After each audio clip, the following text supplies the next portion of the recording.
And I believe we are live. As you can see, again, we're not in the beautiful studio that we're usually in, and Noel isn't here because he's still on daddy duty. So I'm going to say the creepiest thing I've probably ever said in this podcast, and I've said plenty of creepy things. Welcome to my bedroom. And I had to look into the camera when I said that.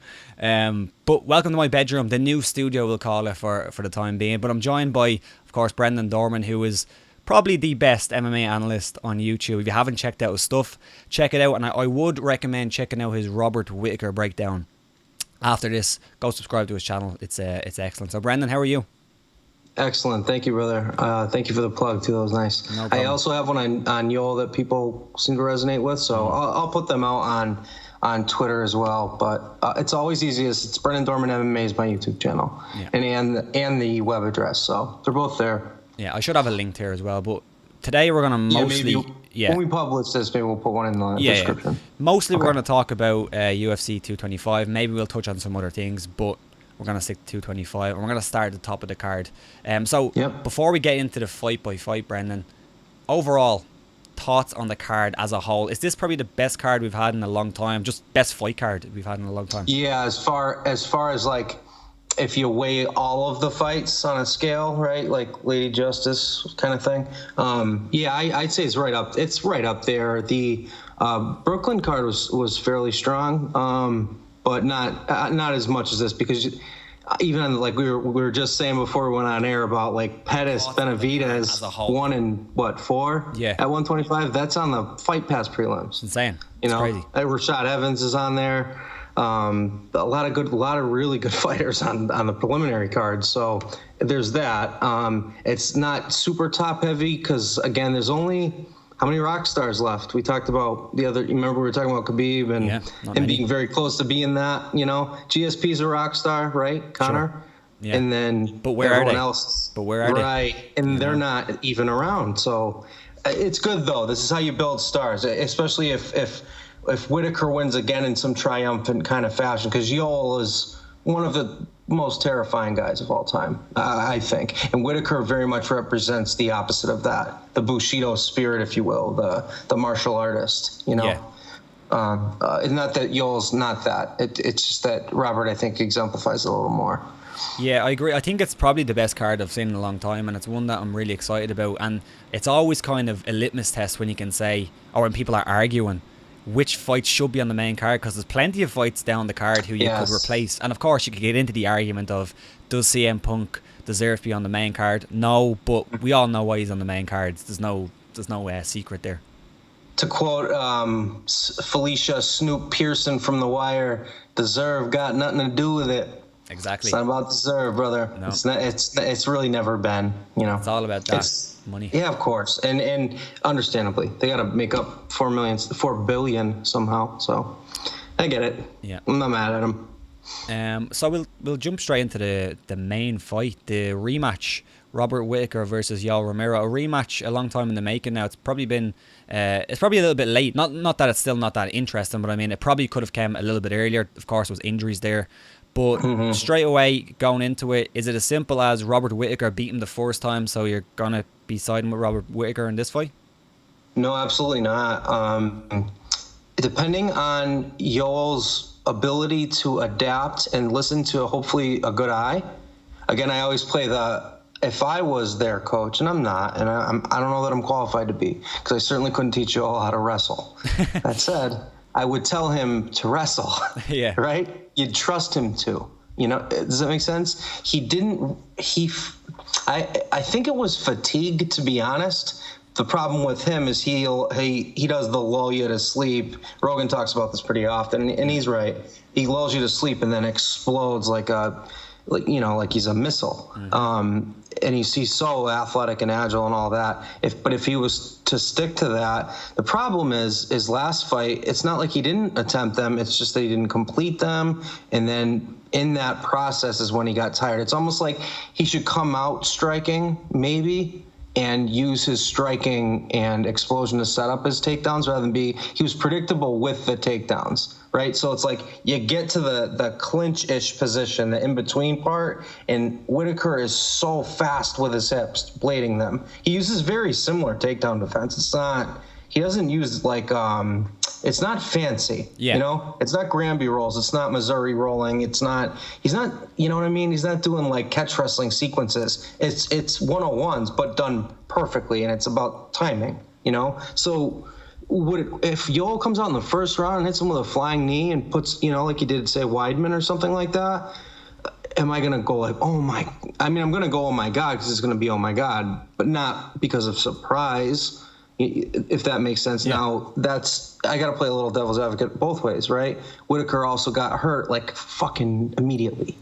You know, 40 seconds, 30 seconds into the fight, he had his knee hyperextended with that chaspas, or as Rogan calls it, the oblique kick. I'm not sure where he got that.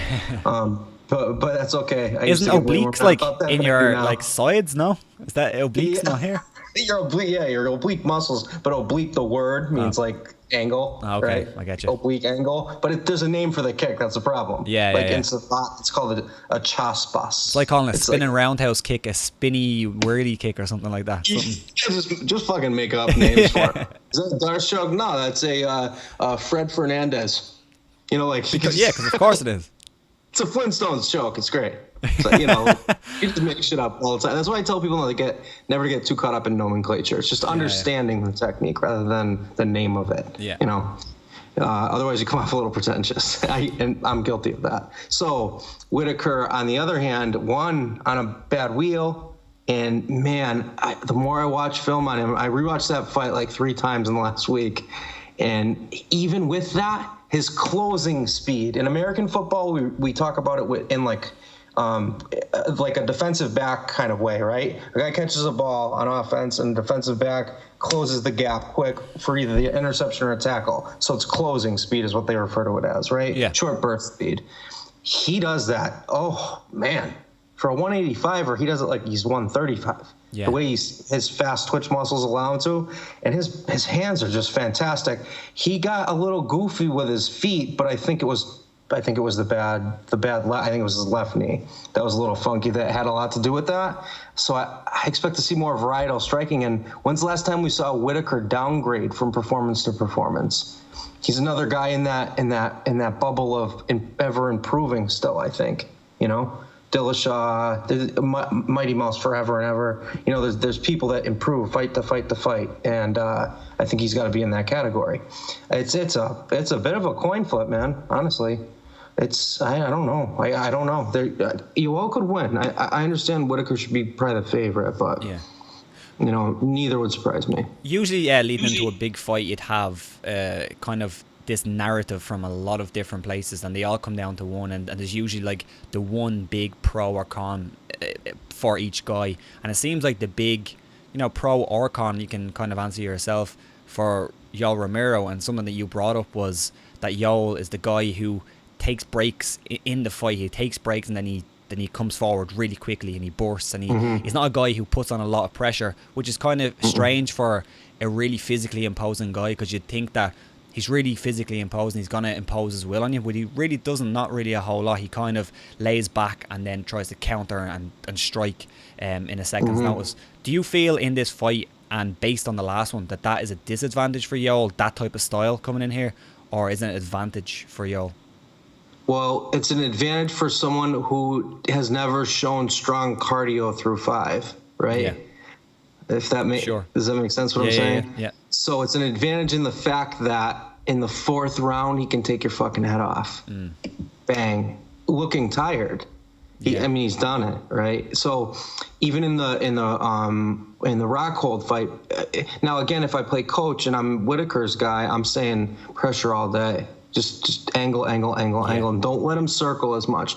But I think a lot of what Whittaker does well, they were taken out by, again, his wheels. It's so important. Your legs are your boxing. Without your legs, you aren't boxing. Yeah. Like people don't if you haven't boxed, or if you don't really know the advanced elements of boxing or just striking in general, you know that your feet get to target. it's not your hands that get you to target. Feet get you there, and then your hands do the work, right? He does the like drape left Roy Jones thing. This guy, I don't know if you've ever heard of him. And he's got the pop hook that Roy Jones did too. So he uses that lead hand a lot, but he also does that pendulum effect thing that I refer to in my breakdowns a lot, where he'll throw a right, like a push kick or a teep, whatever, their semantics, snap kick. And then as he pulls it back, the momentum of that pendulum coming backwards propels him forward for said left hook. And then he'll drape left and kind of lull you to sleep, and bang, it's a no-sell too. It's like all these things that he does that are beautiful, and some of those weapons were taken away. Dan Hardy, who, by the way, I don't dislike, I think he's very good, he pointed out in his breakdown of it, I fucking like the guy, you know? He's very good. I thought you hated him. People misunderstood that. I thought you were like mortal enemies. No, I don't hate anyone, first of all. Secondly, I just fuck with people because I think it's fun. That Noel guy. And he pointed out how Yoel swipes at low kicks, right? Whittaker is very smart on the fly. If he's, you know what I'm saying? It's like what I said about Kevin Lee Barbosa. If I'm seeing it and Dan's seeing it, and guys like us that have experience, Dan's certainly gotten higher than I have in the fight world, but we both tend to seek patterns well, right? Yeah. If we're both seeing it, I would assume Whittaker's seeing it as well. You know, he's smart, man. He's a very smart guy. So, fucking fascinating, yeah. So I guess that's a very long-winded answer to your question, but he's dangerous in all rounds, and we've never really seen Yoel get, like, slept. You know, Kennedy hurt him bad, and that was bullshit. We all know that. That whole fight was bullshit, the stool gate or whatever you want to call it, right? But that hurt because Kennedy's an easy guy to root for and really likable guy from what I know. Yeah, interesting. But Whittaker could sleep him. A head kick will sleep anyone, you know, especially from a guy that throws it the way he does. He throws it like Rumble does. And Hardy brought this up too, although I have a slightly different take on it, where he brings it up like a front kick and then turns over at the very last second with square hips. Rumble used to land a lot of head kicks that way too, because you don't see him coming as a round strike. They look like they're coming at you almost the same way a Brazilian question mark kick works, where it looks as though it's coming linear at you and then hooks over almost. It's less drastic, but it's the same, you know, denominator, and it's chin to chin too. And he did it to, he's landed that on Brunson, on Jacare, barely missed it on Yoel, you know? And we're talking about open stance lefty versus Yoel's lefty versus Whittaker's righty. So it's open, you know? Yeah. There's a lot there strategically, man. It could be very well a chess match, you know?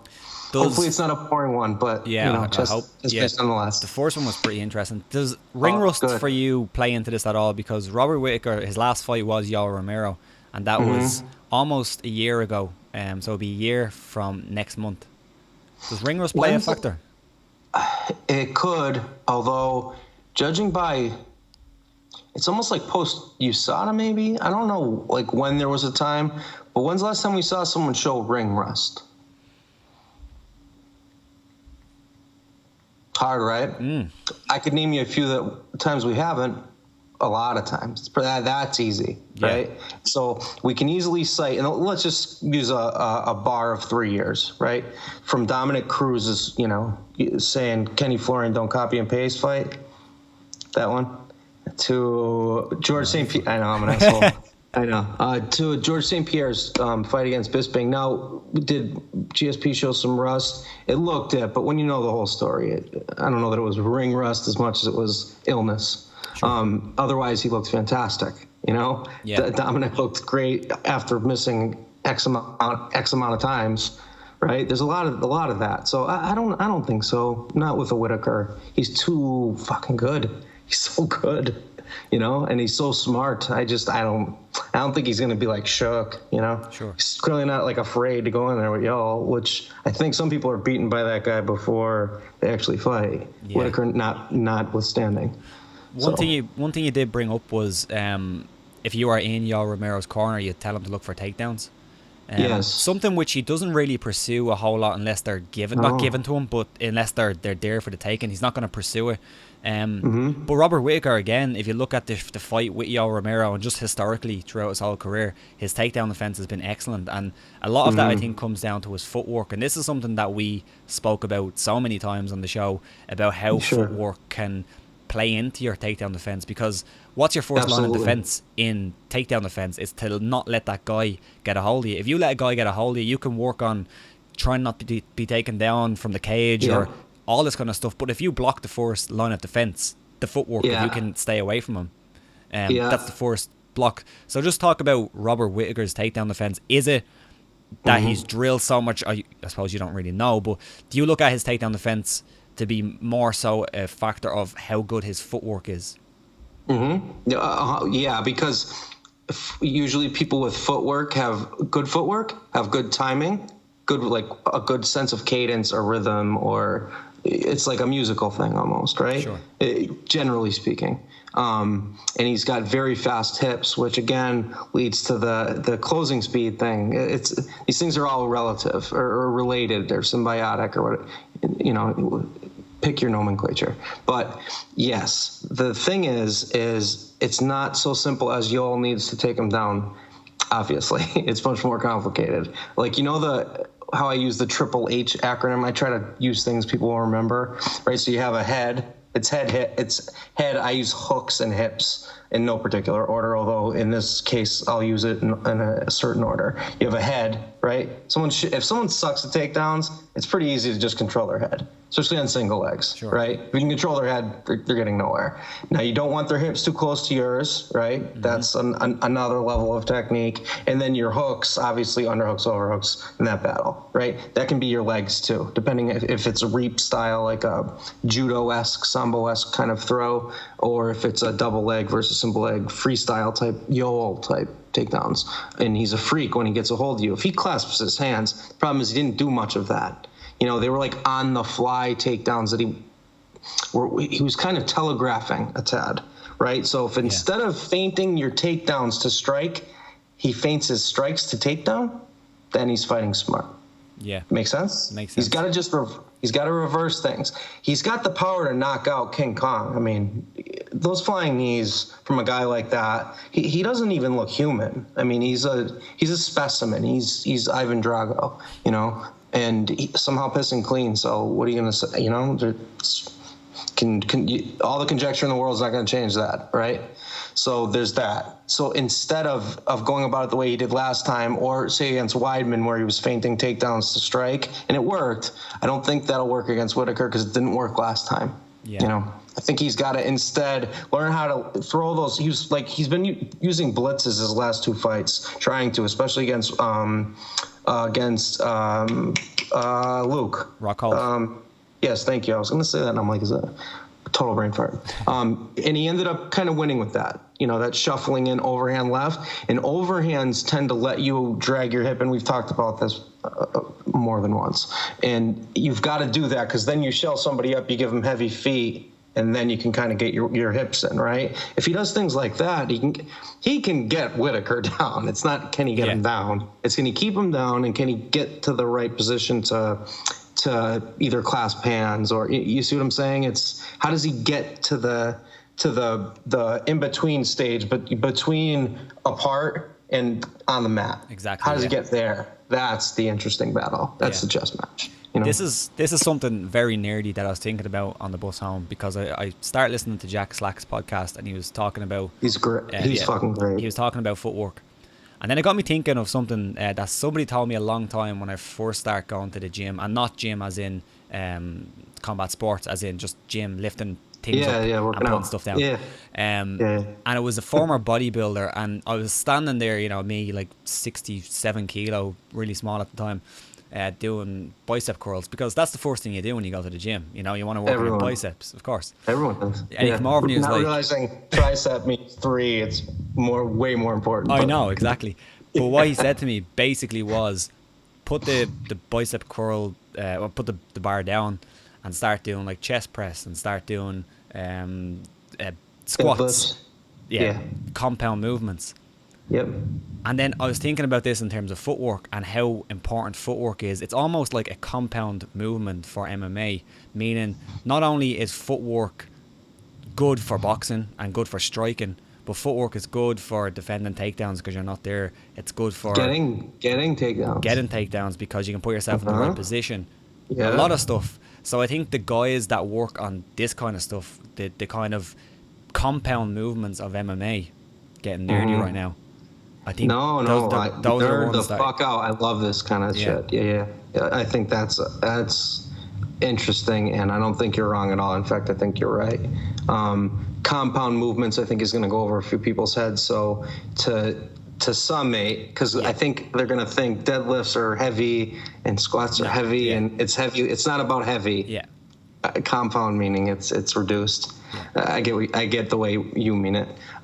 So basically, if you lifting something in a way that engages multiple parts of your body, squats will engage your legs, basically all the muscles in your legs, your abs to keep I suppose steady.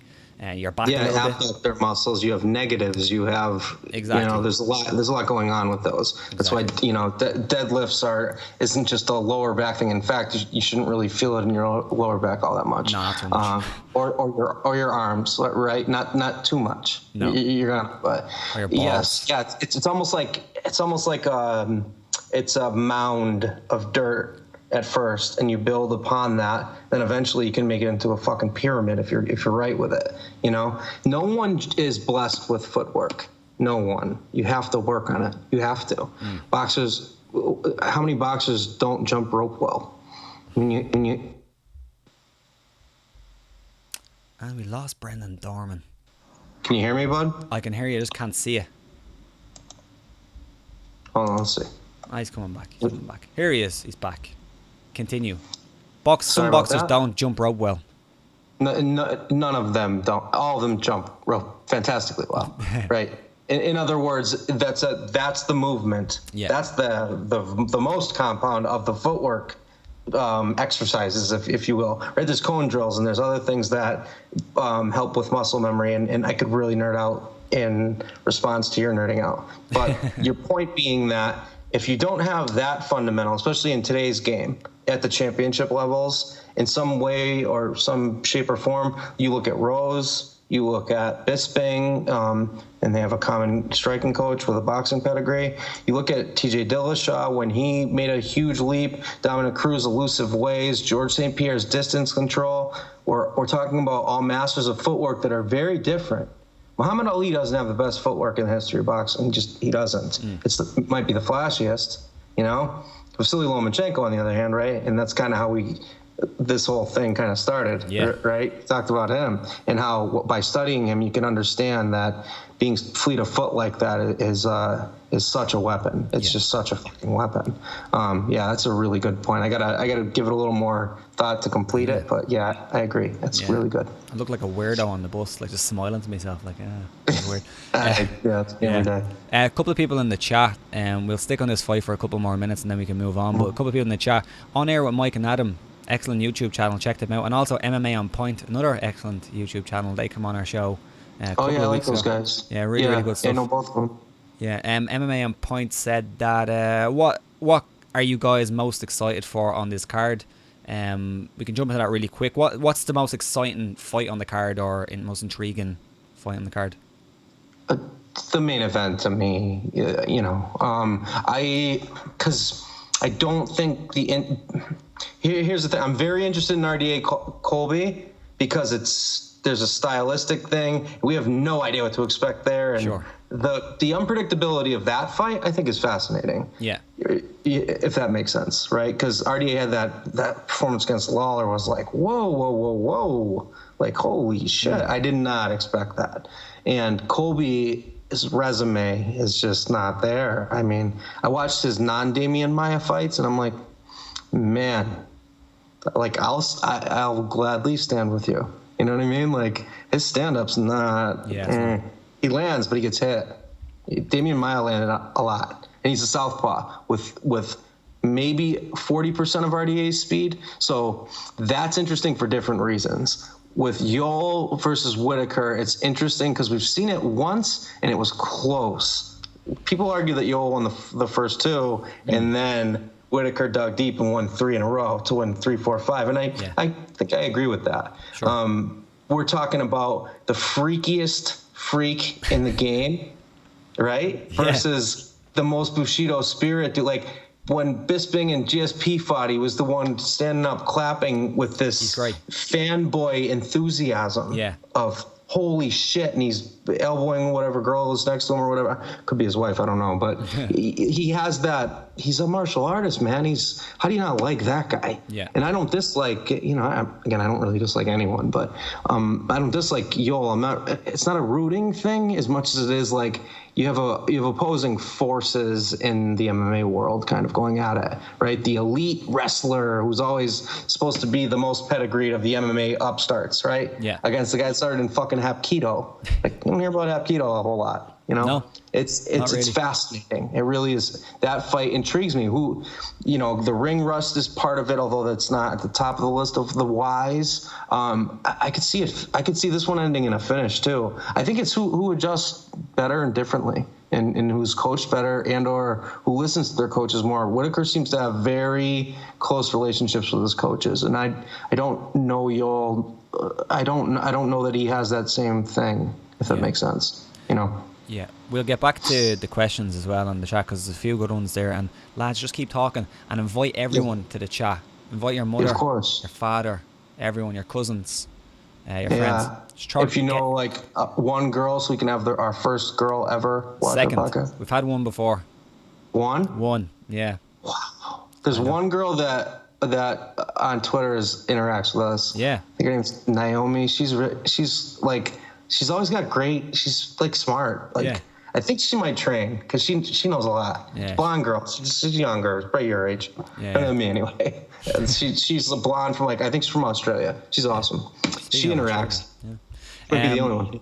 Before we move on to RDA and Colby Covington, do you have a pick in this fight? And we do picks on the show, and Brendan, not that he doesn't like doing picks, but they're not really that useful. The most useful thing is to actually speak about the fight, give your thoughts and analysis on it. The pick could go really either way because somebody could get caught with a kick, or a punch, anything. So the pick isn't really that important. But do you have a pick? Do you have an inkling of who's going to win this one?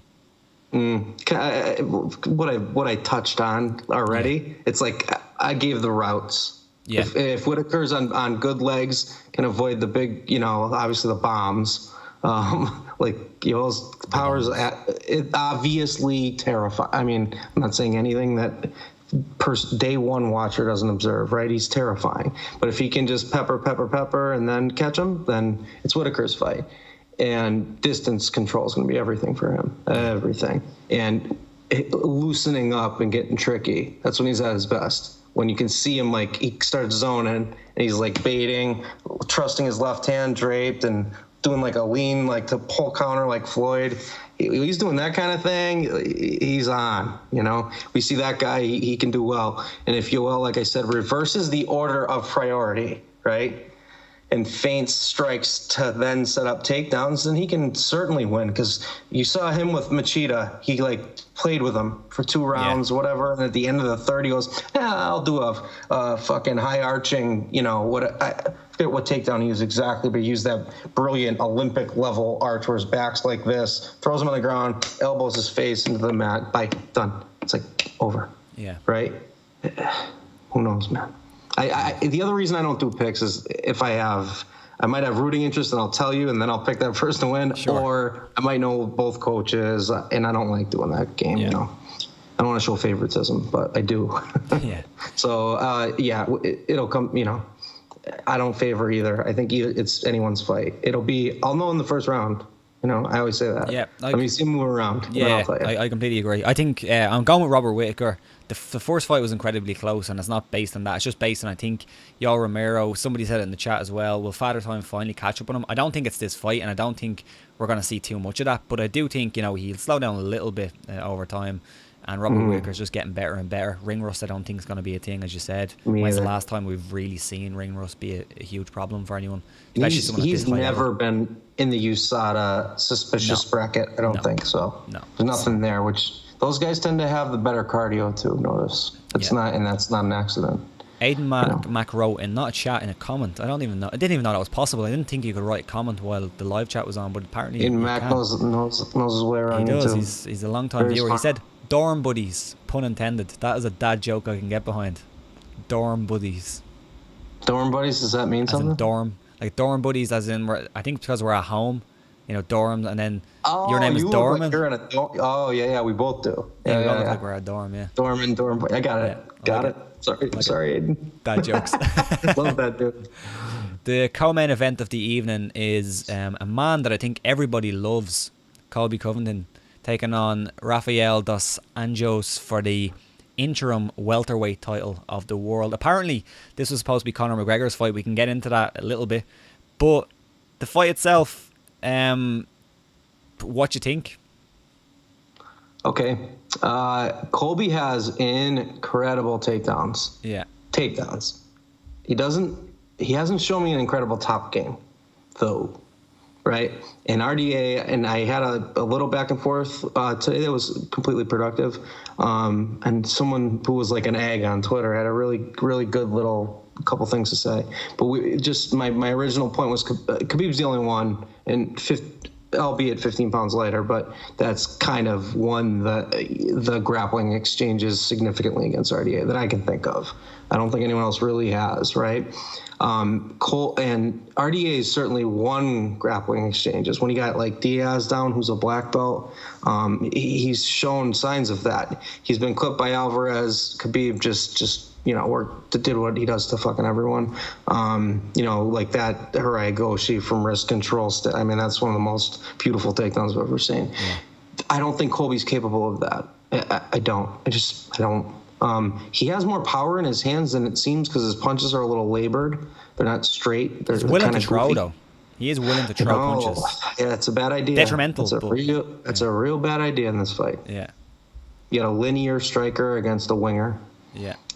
The linear, every time I feel like we talk about this a lot, but for new watchers, they should hear this. He throws very, drop your right hand. Did you throw your, how much is open already?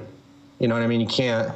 There's a guy like RDA who is very hands high and is peaking and changing levels. If he just pop, right? I mean, leg kicks and pop like jabs.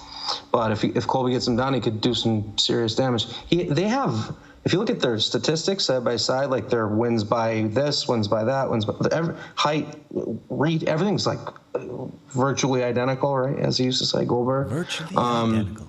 Yeah, they look identical on paper, but not to my eye at all. I think it's a grappling versus striking match. Yeah. There's a discussion going on in the chat about the odds on this fight. Apparently it's a pick'em. Theo Giles thought that RDA was an underdog. It is. It's actually a pick'em. It's 11-10. So they're both basically pick'em. Do you agree with that? That it's a pick'em? Pick'em, yeah. Do you think? Well, RDA's new, semi-new to 170 still, but I think he should be favored. I agree. I think he should be like the way we do with lines, it should be like a minus 200, maybe my 220, not a pick'em. That's crazy.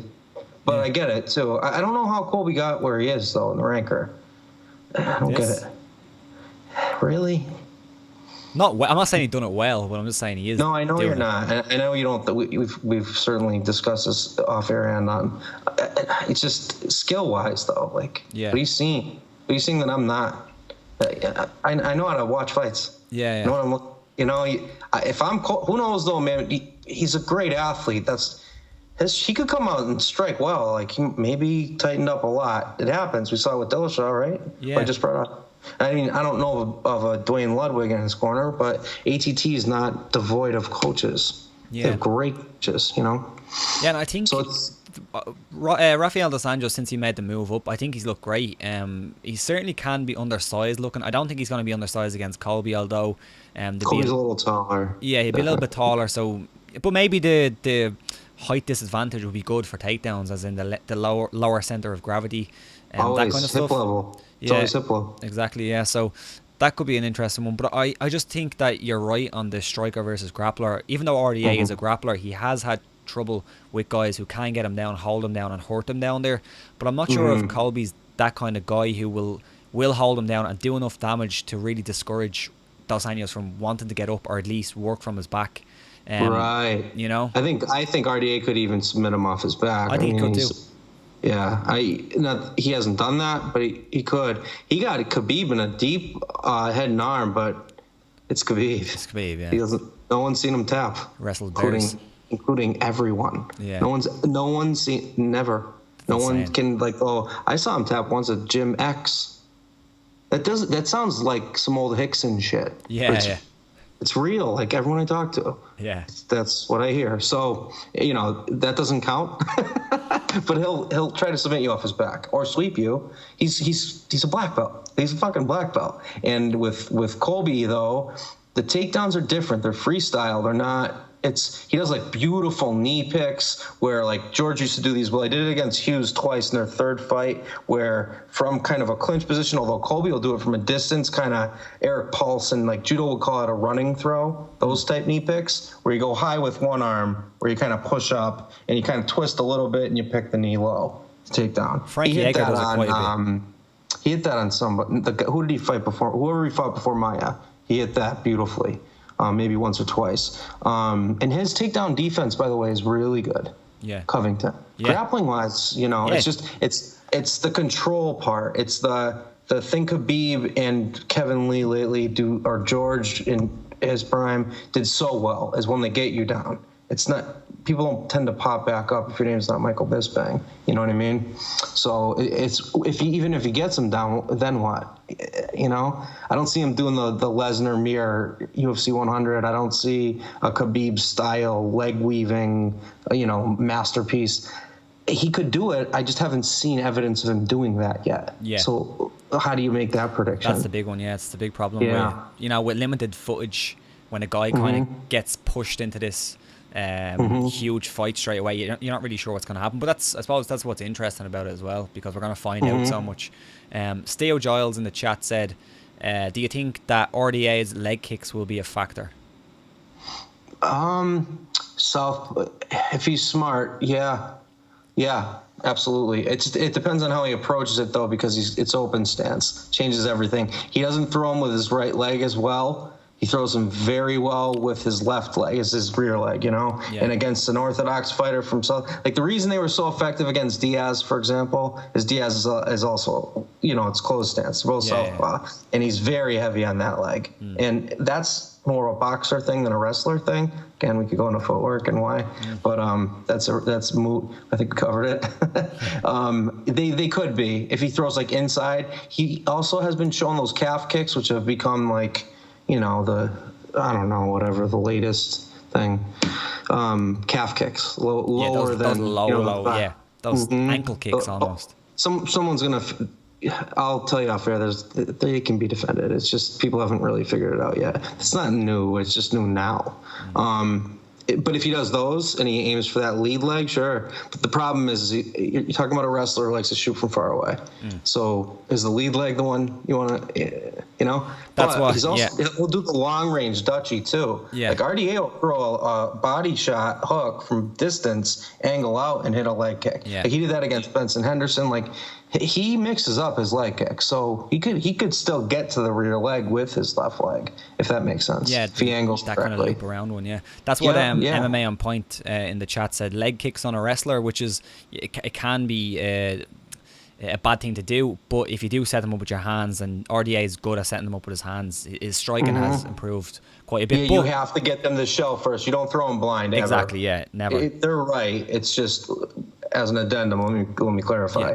Yeah. That's why I said the Dutchie. Like you've gotta. It's like Aldo always threw leg kicks against wrestlers. Yeah. Good takedown defense, maybe some of the best ever. I get it. There's a little bit of a difference, but it's not that much of a difference. They're similar. Yeah. So if he does it right, it's not that risky. It's low kick, head kicks, horrible idea. Or body kicks even. But if he's staying low enough, it's not that risky if you use your hands to do it.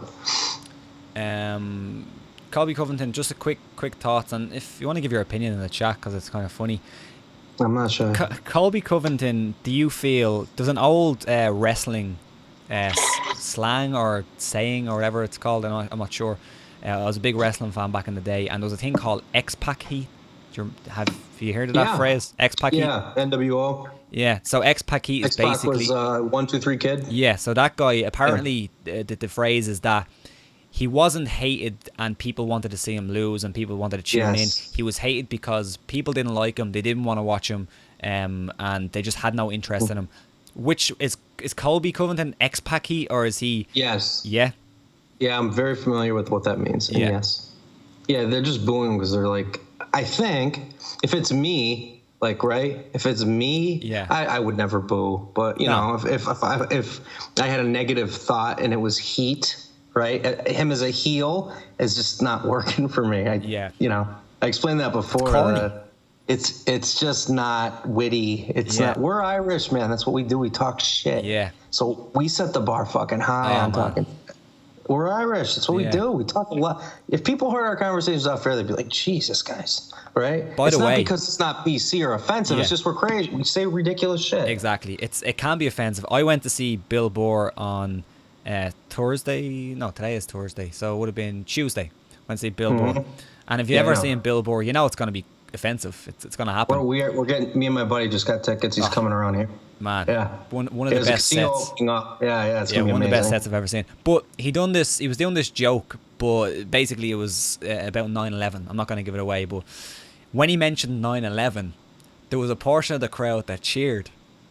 And for no reason, just because, you know, just to act, just to take the piss, like it's. I already know Exactly. You know why? Like it's just because 9/11, exactly. So that's the kind of thing. It's like. The bar is set to a certain height. When you hear somebody like MMA and Point said in the chat, when you make jokes based off like McNuggets and Dos Nachos and stuff like that, that's silly. It's corny. It's you're not gonna get away with that, you know. And I don't feel it's genuine. No, any of it, right?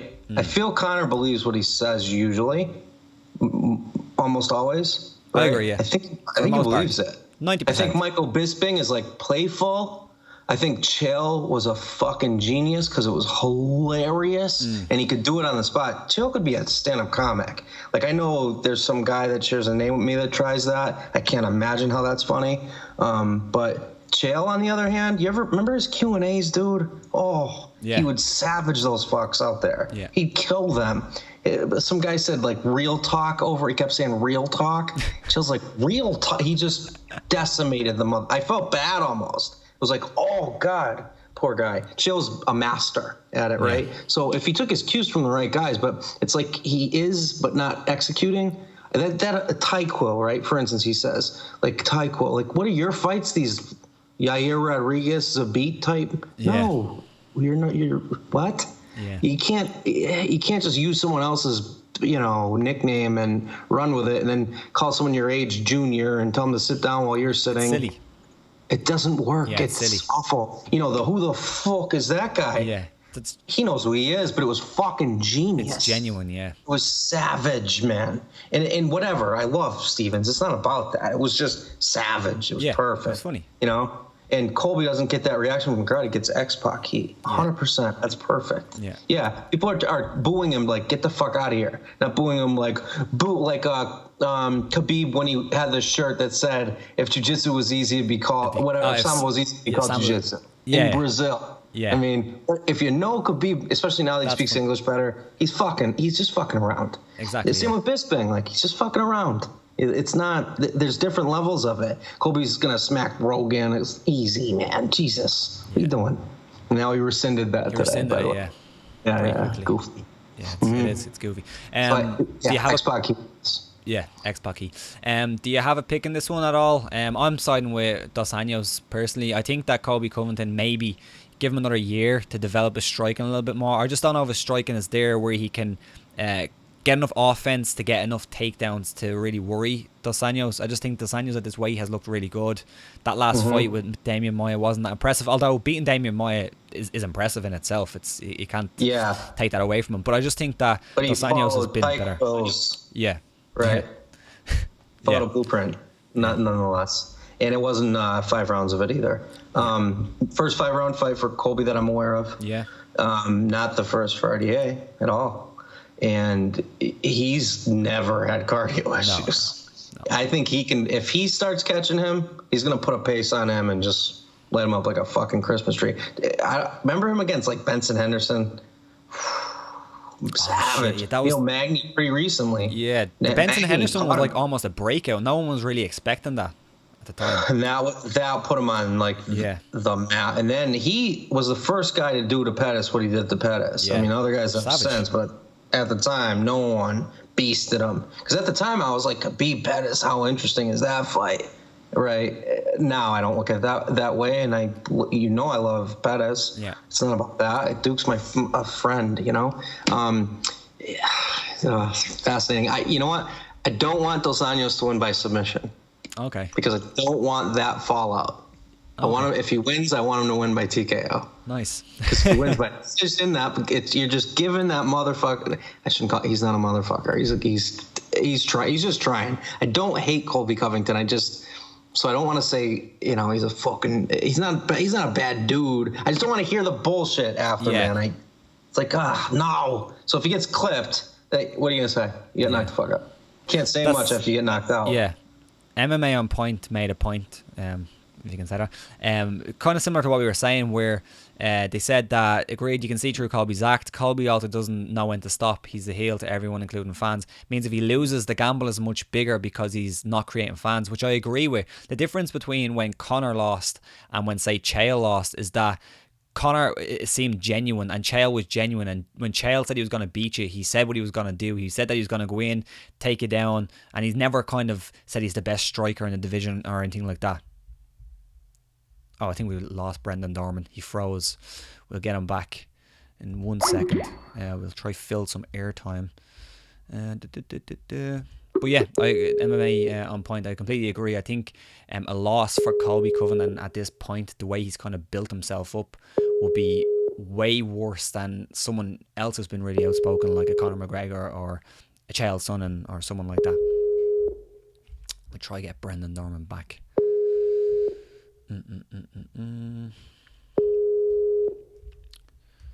It's the hazards of a live video.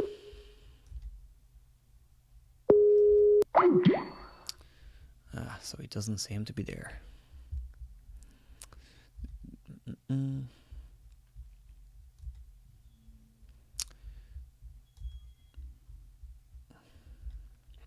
Unreal. But here we go. There he is. The hazards of live video. Sorry, everyone. No worries. You froze, man. I didn't hear. Oh, I froze. Okay. We back? Yeah, we're back. Sorry, MMA on Point said. Yeah, so MMA on Point basically said that the way he's built himself up, he's not creating fans, so I think the loss will be even worse. Once he loses, everyone's going to be like, oh, you're terrible. You've always been terrible. Unlike Conor, when he seemed genuine, he was obviously talented, and like Chael Sonnen, who his trash talk was genuine, but he also kind of told people what he was going to do. I'm going to go in there and wrestle you. I'm not the best striker in the world, but I'm going to do what I'm going to do. It's going to be boring. Yeah. Remember him saying that? Yeah, he's like, I'm going to be boring. I'm going to take you down for 5 rounds. It's going to be boring. He's genius. I miss that guy, man. As much as Chael trolls and all that, like, I see why, some people, I find it. That his interview with Rogan, I've rewatched 100,000 times, I think. Yeah. Where he asked him about the Nogueira brothers. And he starts smiling, and then he gets serious and goes, that happened. Yeah. Like, Colby's very much lacking that tactfulness of the art of shit talking, Yeah. And he's setting himself up to fall from grace hard, right? No one's going to be forgiving. Like, because Conor, here's the thing with Conor, right? Post-fight, whether it was Max or Mendez for that matter, post-fight he was win or lose, right? And this is one thing you got to give the guy credit for, no matter where you stand on Conor. He's always been pretty humble in his wins and his defeats. I don't recall a time when he wasn't. I can't name one fight. Yeah. Khabib might not go that way. Who knows? Yeah. That one seems personal, for real, I think. So with him, right, afterwards, when he said, Nate, utilize his energy better, blah, blah, blah. And Nate went, no, I'm just a better martial artist. And he was still a little bitter. Regardless of where you stand on that, it was sincere from both of them. Yeah. So that event then ended. Not only was the event amazing, but the end was just as fascinating to hear their takes. Colby's going to have this phony, like, I only got cut. Oh, Jesus Christ. Yeah. He's not going to be witty enough to come up with, like, Chael's excuse about, like, oh, what fight were you watching? I punched him 400 times in the head, and he wraps his legs around my head for 2 seconds. It's funny. Like, I don't see that. Colby seems awkward. Like, it seems awkward, and it's like, it's almost hard to watch. It's kind of like, it is. It's the whoever. Did you think of X-Pac, or did someone bring that up? I didn't hear it, so yeah, I'm not going to take complete credit for it, but I didn't hear anywhere else. So I just think that's came up with it. If people, like, a lot of people may not know what that means, but it's like, it's not that you're good at being a bad guy. Yeah. In the world of entertainment, exactly, right? Especially in WWE, right? It's like Lesnar would say. Right, yeah, or Triple exactly. H, like a real use bad Triple guy. H. I want to see this guy lose. Yeah, like I'm gonna tune in to watch him lose. That kind of. Yeah, when I was a kid, it was whoever Hogan was fighting was. They sold him as the bad guy, and you rooted against them, and who knows how lame they were because I was 7, but it's kind of irrelevant. The point is, like, people sometimes will boo people because they sucked. Like, and I'm not saying he sucks. He's very good as a fighter, but his shit talking is awful. But where would he be without it? Probably not in the co-main event. God, no, he'd probably be sitting at 9, if that. Right? Who knows if he'd even get that Maya fight? I mean, there's a lot of like, I don't know that XYZ would have. Who knows? It's worked for him. The problem is it worked for him. Yeah, you're setting a precedent now, and I don't love it. Yeah. Before we move on, as I said at the start of this, give it a share. Someone throw it on Reddit or something, and we get loads of people in here, and we'll have a bit of crack. As we said before the we'll have a bit of crack. What's the crack? But I also see a couple of questions in the comments about picks on certain fights. We're probably going to get to those fights, so we won't really answer all the questions about picks and fights. But there is one there, Bektik or Lamas, because we probably won't talk about that one. My pick in that one, probably Bektik, just to outwork Lamas slightly. Bektik via how much he looks like Freddie Mercury right now. I didn't see.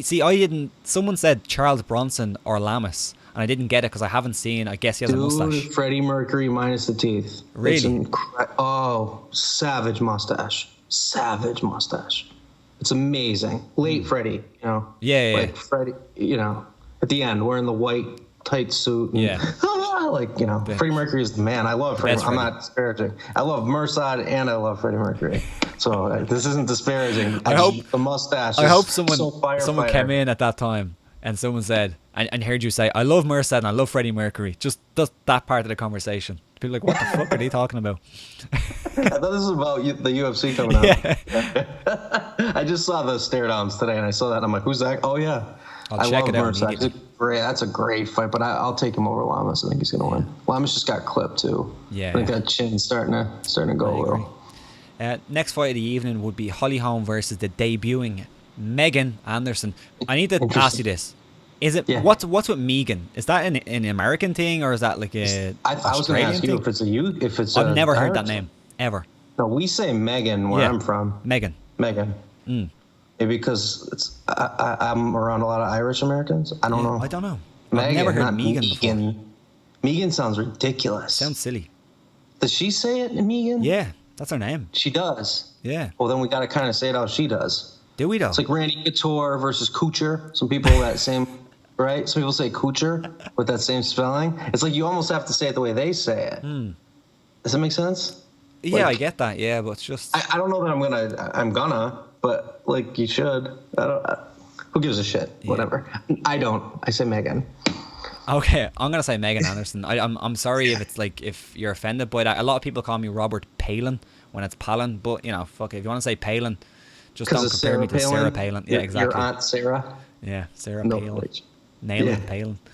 But Holm versus Megan Anderson. A lot of people are really looking forward to the debut of Megan Anderson, a former Invicta champion, and probably one of the only legitimate 145 pounders around, as in size wise, and that fits in with Holly Holm and Chris Cyborg. But what's your thoughts on Anderson coming in? I know you said that you had some thoughts on Anderson. I do. You know what? As a thought experiment, is anyone picking winners in the comment section right now? Go ahead. I think this is on a little bit of a delay. There's probably about a 10 to 15 second delay. But everybody, if you can, give your predictions on this fight in the comments. Just a name. I just want to know who they think will win, or even a how. But I don't need a paragraph. Yeah, I want to see. Sure. So hopefully people will give it in there. Also, if you click the little, if you're watching on YouTube right now, there's a little icon up in the top right corner, and I put a poll there for the main event winner, and you can vote on it there. So everybody voting, and we'll see what happens. Look at you, getting all tech savvy. I know. Job in Silicon Valley in no time. Oh man. Speaking of Silicon Valley, I just started watching that show. It's awesome. Nice. Yeah. Anyone picking winners, or if not, I can go. But nothing yet. Continue, and then this is on a delay anyway, so hopefully we'll get them in before. So I watched film. Obviously, I've seen all Holly's UFC fights live, so I have them in the bank, if you will, the database. I watched Megan, and I was like, that's it. Yeah, man. You think the same? I had the same reaction. Like, I've watched her, but as I've revisited her, from what I heard compared to what I saw, I went like, so when's the part that I'm supposed to see? Sense the way I'm saying it? Yeah. I wanted people to chime in before I went ham on it, but in other words, Holly's more crafty. That makes sense? I agree. Again, if no one's saying anything, I'll run with it. Holly's a mixed martial artist. She's shown that, right? Yeah. By the way, no one has given a prediction yet, so I don't know if they're just ignoring us. They're just continuing to chat away. Flog them. So I think Holly has essentially shown she's a mixed martial artist, right? Yeah, mostly. Of course. She's not going to go in there shooting for double legs, but she can. She's capable. She gave Cyborg a run more so than I think anyone else could. Yeah, like it wasn't close, but it was competitive. It was competitive. Cyborg won handily. Yeah. Not handily though. She won. She won, but Holly made it interesting. How about that? She clearly won. Like, you wouldn't give the fight, but it wasn't dominant. Every other one of Cyborg's fights. Right? Yeah, exactly. With that said, so what is that? You there, brother? Yeah. This thing keeps doing goofy shit. Can you see me? All right. I can see you. Yeah. All right. I just gotta. Why would this ever prompt a freaking update right now? I'm sorry. Okay. So with that said, I was watching all of her fights like in Invicta and her highlight reels and everything. So some of the highlight reels, they're like, to the right music, and you go like, because you can kind of do that with anyone, right? Sure. When you watch the fights through, I mean, I've had like 8-month students that are way beyond where she is with their striking. I don't think it's that refined. I really don't. Just power because she's big. Yeah. For a woman, she's tall. Yeah, she can punch. She's got some. She's definitely got power, but it's loopy. Yeah. She's not like good technique moving. Not at all. Holly is. And again, if we use footwork as a litmus test, right? One is clearly better. I can see Holly lighting her up, man. Yeah. Which is gonna. In a way, it hurts Cyborg's stock again, Yeah. Because I don't think that. I think Holly would almost be doing her a favor. And here's the thing: is Megan's probably a sweet girl, and I hate this part of the job, if you will, right? But because I don't, I have nothing against the girl. She's probably great, but I don't see a refined striker. I really don't. See a long, limmy kind of, it's not that her technique's terrible. It's not, Holly's got some refined technique. Yeah. Like her kicking game in her hands, like her check hooks, her little like split uppercuts and splitting the guard, and her footwork angles, question mark kicks. She's got an array, and she has really good footwork. That's the big thing. Holly Holm is so experienced in striking that her game, even though she can be beat, and I think Megan Anderson can beat her if she lands something, because Megan Anderson showed that she can punch. But if you actually look at it, and it was like a point fighting match, it'd be difficult to say Megan Anderson can win this, because she's at that point in her career. She's really young in her career. She's 7-2, I think it is. She's at that point in her career where she's coming up and she's good at doing a couple of things pretty well. She's good at coming forward. She does get hit coming forward a lot, and she throws like these straight punches where like overhand rights can just come over the top and land fairly handily. But she has power and she can get people up against the cage and finish them up against the cage. But I don't think that's enough against Holly Holm, who this is the fight she wants. Doesn't sit on the cage. She wants somebody to come to her. She Wonder Boys the cage. Yeah, yeah. As soon as she feels it close, she split steps. Yeah, exactly. Right? Yeah. Always. If you hit her against the cage, you worked hard. Like, she doesn't end up there a lot. Yeah, I could see a clinic, man. I really could. I can see Megan like landing some, of course. It happens. But rarely do you see the puncher's chance person win. It just doesn't usually work that way. That's the thing. You know? Yeah. I think you got a much more varied and refined skill set from one, and condition too. Yeah.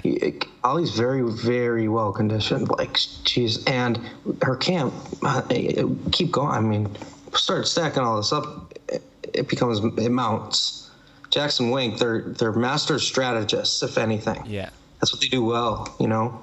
So they've probably seen what I've seen times 10, because I just kind of glanced at it.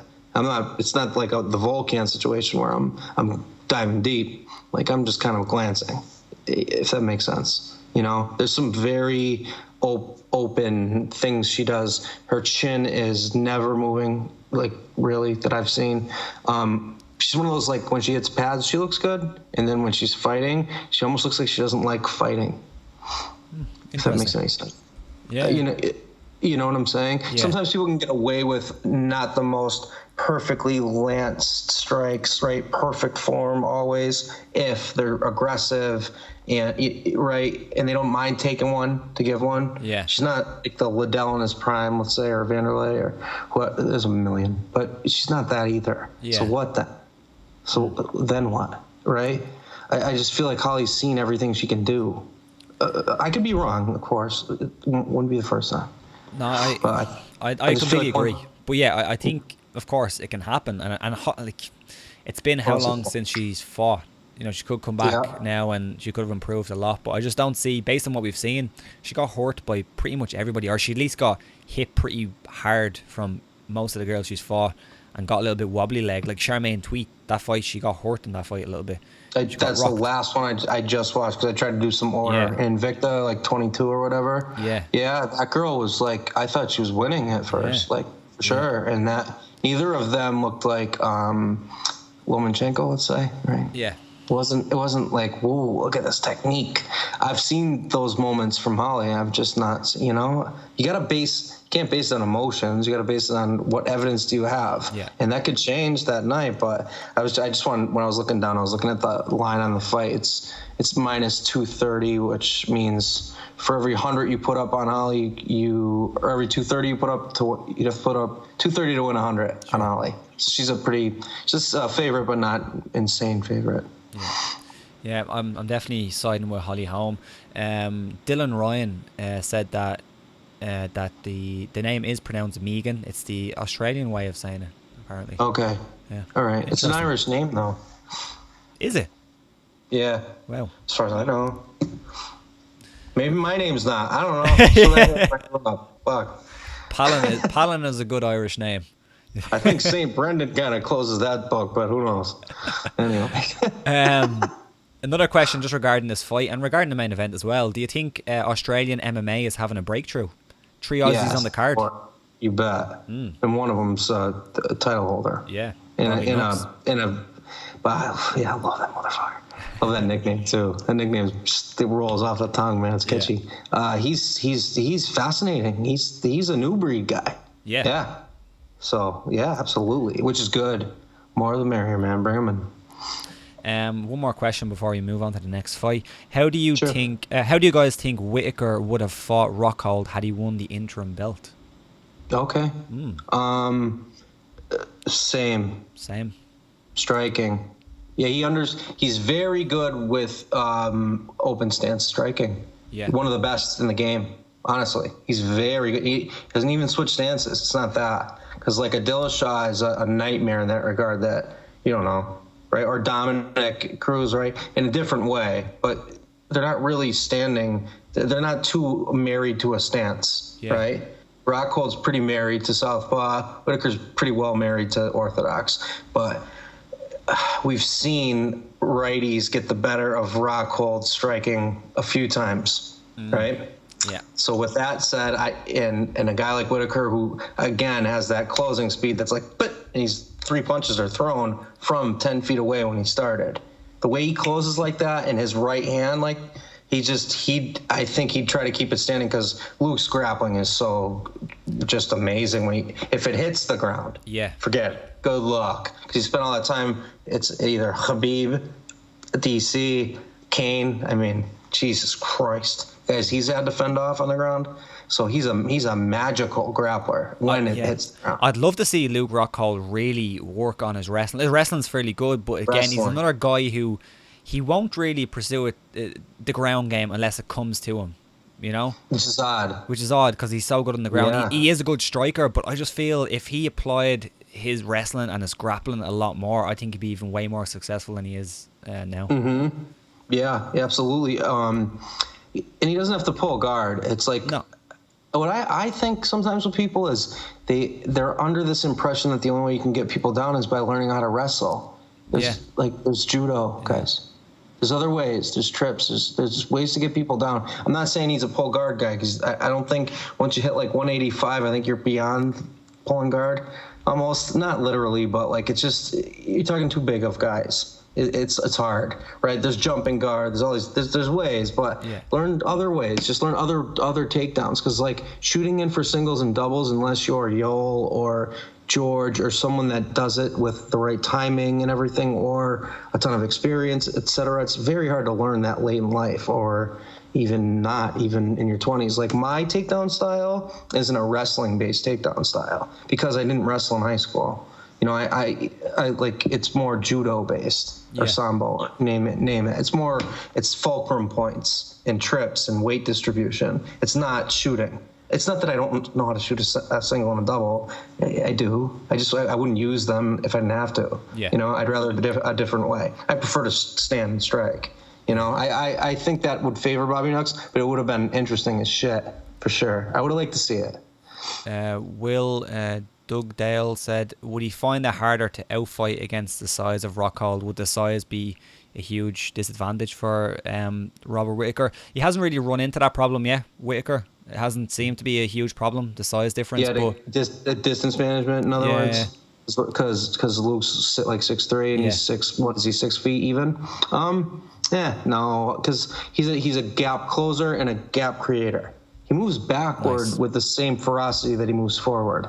Remember that. Like, it's a stick and move thing. Yeah. And it's not an ollie hat tip, although it's the same in its core of what I'm saying. He moves in, he moves out. That's where people miss out a lot. Megan Anderson, the issue I see is you strike, and then you fucking stand there. Yeah. No, in, out. So he lands his boom off the screen jab, and he's out as fast as it's all... You know, it's constant movement. He moves out as well as he moves in. And it's always angled. The way he moves backwards, never on the center line. And these are fundamentals, but a lot of people don't do them well still, which is insane to me. But, you know, what do I know? Yeah, distance management and angles is the most overused thing in MMA analysis, but he has it. That's Robert Whittaker's game. I agree with that. Those two words, but it's when they're used wrongly that it annoys me. Yeah. The way I'm explaining very, very thoroughly what I mean by it. Exactly. But what I mean is... I'm not saying there's angle. He's really good with angles. Yeah. So many people You'll never hear me say that. Yeah. Because that's so disingenuous. That's like you heard someone say it earlier in the day, and now you want to sound smart at work. Yeah. Which is fine if people do that, but I'm in a position where I can't. Yeah. At this point. It's okay. It is what it is. I agree in a lot of ways. Angles, what does that mean? What the fuck? Yeah. I'll explain it. Exactly. I said it. He doesn't back up on the center line. It's very specific. Exactly. Right? That's what we like. The check hook to the 2, the 3, draping his lead hand to blind, and then cutting, breaking 45 this way, and then his 2's lined up for the chin. It's very specific angles that I'm talking about. So, you know, I get it, but... No, I wasn't talking about you. I was just talking about in general. If I read an MMA analyst piece, and I do Control F It's and the search litmus angle. test. There's like Yeah. so many angles. So it's funny. Yeah, I've noticed that, and I think it was Jack Slack too. Both of us. I think we had a conversation about it once, and I don't even know what he looks like, but dealing with him online. Anybody? I like Jack a lot. He's very smart. Yeah. And he was saying the same. Like, angles is so overused. And after I read that, I go, man, it is, because I started reading like the up and comer analysts, if you will, the younger guys with like more subscribers than I have, that go like, so this guy is like really good with angles, and this guy is like powerful. Holy fuck, that's analysis. But whatever, teach their own. God bless them. But yeah, it's too broad. Yeah, it's very broad. As an analyst, you can't just say angles. Yeah. What fucking angles? Why don't you explain it? I use degrees. But like I'm scientific with that shit. Next fight up on the card, it's a weird one. Andrei Arlovski versus Tai Tuivasa, and I'm gonna just give me a pick really quickly. I think Tai Tuivasa is gonna win it because of angles and range management. That's my pick. He's really good with angles, powerful, good with his hands, and he's just got that indomitable spirit. Yeah, and it's gonna warrior come down spirit. to whoever imposes their will, essentially. Yeah. But really, what's your thoughts? Is this simply a fight of? That was good, right? That was yeah, pretty that was accurate. pinpoint. Is this simply a fight of? This is the UFC wanting Tai Tuivasa to get a big name win. He's from there, right? From. Either New Zealand or Yeah. that area. Yeah. I think, judging by his tattoos. Yeah, I think it's. Yeah. I think it's a coming out party for him, but I would think that's the booking idea. Who knows? Tough to counter Arlovski. He's got some big wins even. Australia. Sorry. Recently. Australian? Yeah. They get furious about that. Yeah. I'm sorry, guys. Yeah, no, I get it. I'm from Ireland. So many people say England that it's insane. Yeah, and it would drive it. Yeah, I get it. I totally get it. Yeah. So yeah, I can't. Arlovski could win, but I'm not. I wouldn't pick him. I feel like it's a kind of because Arlovski's not gonna go in there and try to out wrestle him. It's gonna be a stand up affair, and that guy's chin thus far has been crazy. He's got a lot of power. I see Arlovski getting slept pretty early. I think so too, and I think it'd be a good shot in the arm for heavyweight because Tai Tuivasa, interesting character, drinks alcohol out of boots, shoes and stuff. He does? Yeah, or that might have been his podcast host that done it. It was one of them. Hence that wonderful estrogen belly. Yeah. Yeah. It's awesome. Love that. Yeah, and he's good. He's very, very good and very athletic He's deceptively athletic. I agree. If that makes sense. Yeah, he's not quite at the Roy Nelson end of the scale, but it's that kind of. That's good. Ballpark. Yeah. It's not that because the power's not. It hasn't been there yet, and no black belt in jiu-jitsu, but I don't think anyway. Yeah. Yeah, I don't see how. Arlovski in there. I'm sick of heavyweight fights having to be on the fucking main card though. Yeah, I know. It's like it's a heavyweight fight. It has to be on the main card. It's weird. If it's not a knockout, is it going to be awesome? Yeah. Rarely. Yeah. Although Andrei Arlovski has almost turned back the clock for about the 6th time in his career. He's done this so many times where he's like, he's done, and he's back up, and he's done, he's back up, and he's done it again. He's on a 2-fight win streak over Junior Albini, which I thought was pretty impressive. Although Junior Albini's shorts wasn't impressive. I think that was the fight, and Stefan Struve. So it was embarrassing. Yeah. So he's on a run. He's not quite on that huge losing streak that he used to be on, but still, it just seems like not a layup. It's a tough fight. It's an experienced guy and a very good guy, but it seems like a fight that UFC are trying to just catered fight. Yeah, sure. Classic matchmaking. And I also so just to kind of parlay on the original thought, like shit. How was I gonna put it? I want to be semi PC. So Arlovski has he's reinvented his own wheel so many times. Like he's got a gyroscope. It's ridiculous. He keeps reinventing. It's like literally been 3 times in his career. So over Travis Brown. I mean, it could have been a head movement. It could have been a lot of reasons. I don't know. But that was a crazy one. He said all these crazy ones. These wins, you're like, whoa, he's still got it. And then he fights like Ngannou, and you go like, oh boy, not tonight though. Yeah. Like so, it's his career's been that.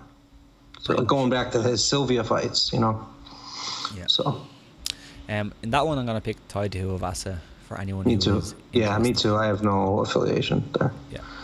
And the pay-per-view opener, it's the big one. It's a fight that a lot of people have problems with. A lot of people think that it shouldn't be on the main card. A lot of people think that it shouldn't happen in the UFC. And I'll right off the bat, I'll get your opinion on the fight as a whole, not your pick. And I think making a pick in this fight is a bit silly, but your thoughts on the fight itself. And while you're gonna start, I can hear you. I'm just gonna turn on my light because it's getting a little bit dark in here. Okay, well, so I think CM Punk's getting a little bit of unnecessary venom for sure. Someone was interviewed today or whenever recently, and they were saying how he was the best in the world at something, and he left that to do something he's not the best in the world at. Yeah. Obviously, I'm being polite.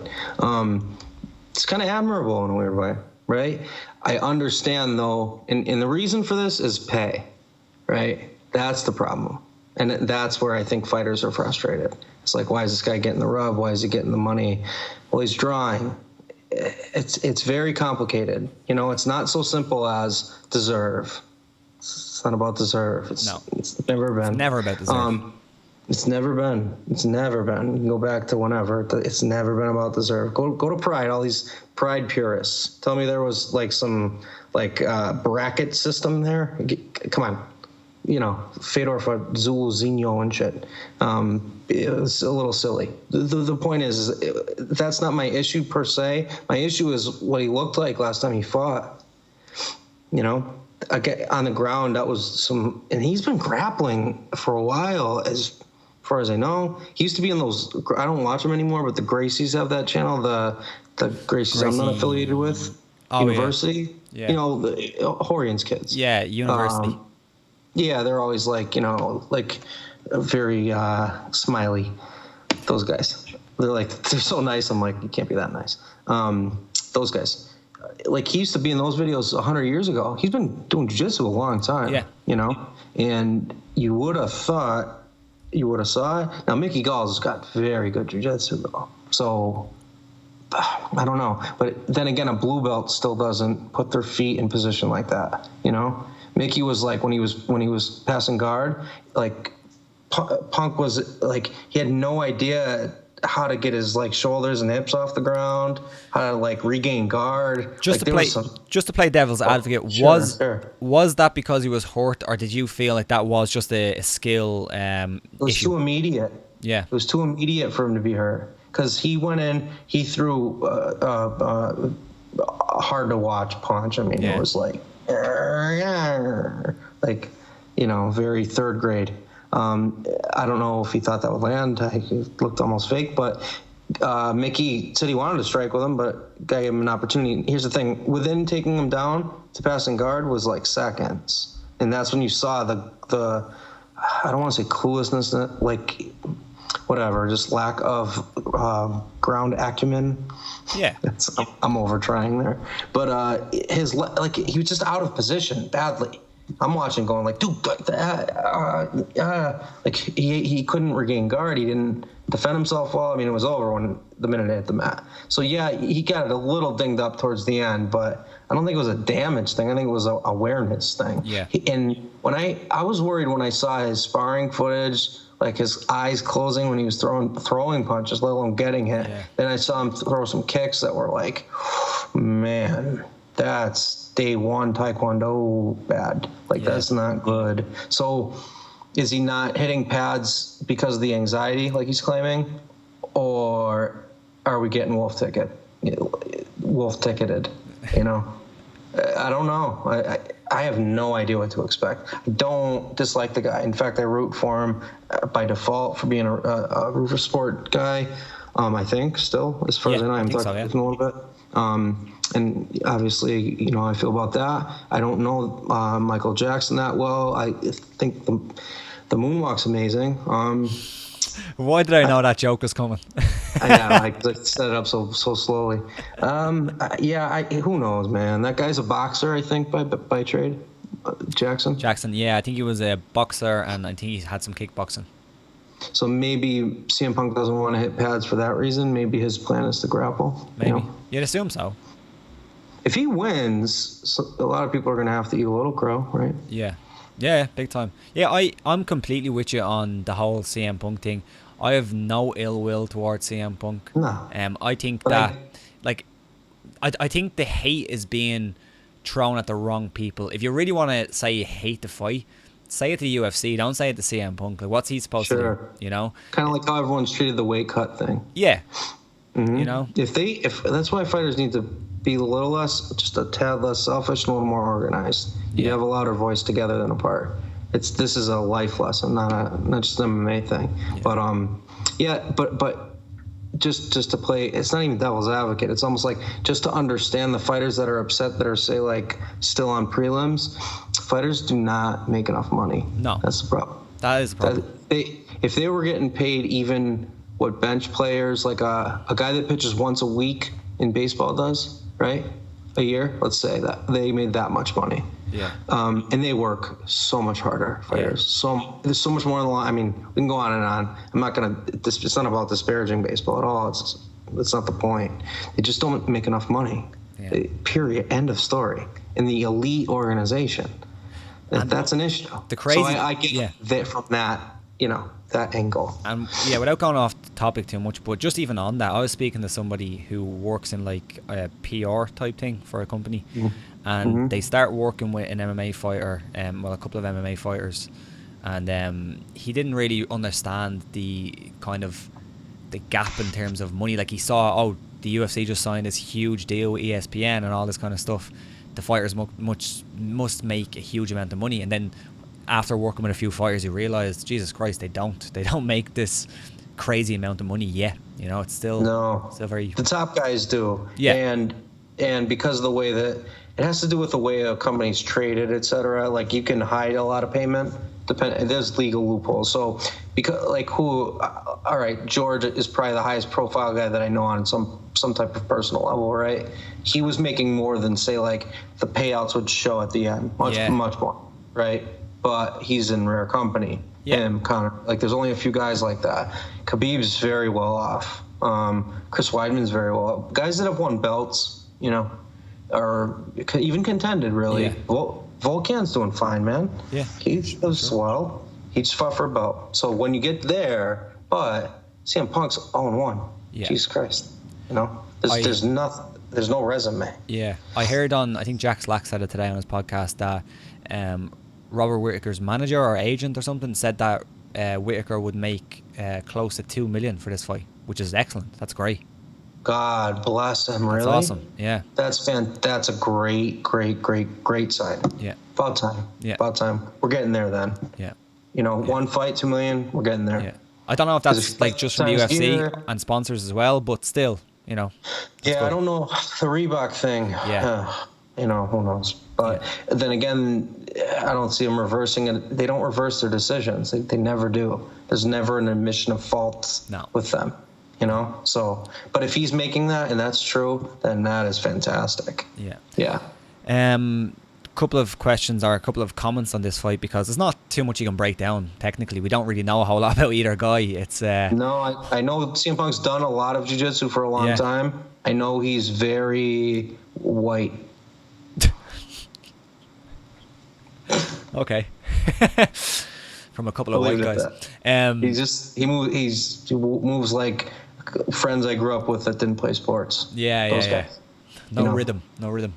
Zero bingo. Yeah, like a white guy dancing. Stoned. Like Damian Maia's striking 7 years ago. He's not white, really. One thing I will say about this fight would be 100% the most exciting, best fight ever if this was a movie. And it was Michael Jackson back from the dead. Like, how far? But you know what I mean? Like, if this was a movie, this is the star of the show. Everyone's invested in it.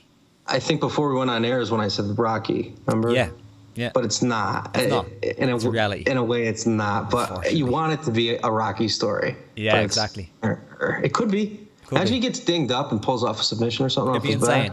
Yeah. Dude. Yeah. It's gonna be on SportsCenter. Yeah, I know. That's the thing. This guy's famous. He's very famous. Yeah. He just won some lawsuit against the WWE doctor or something, didn't he?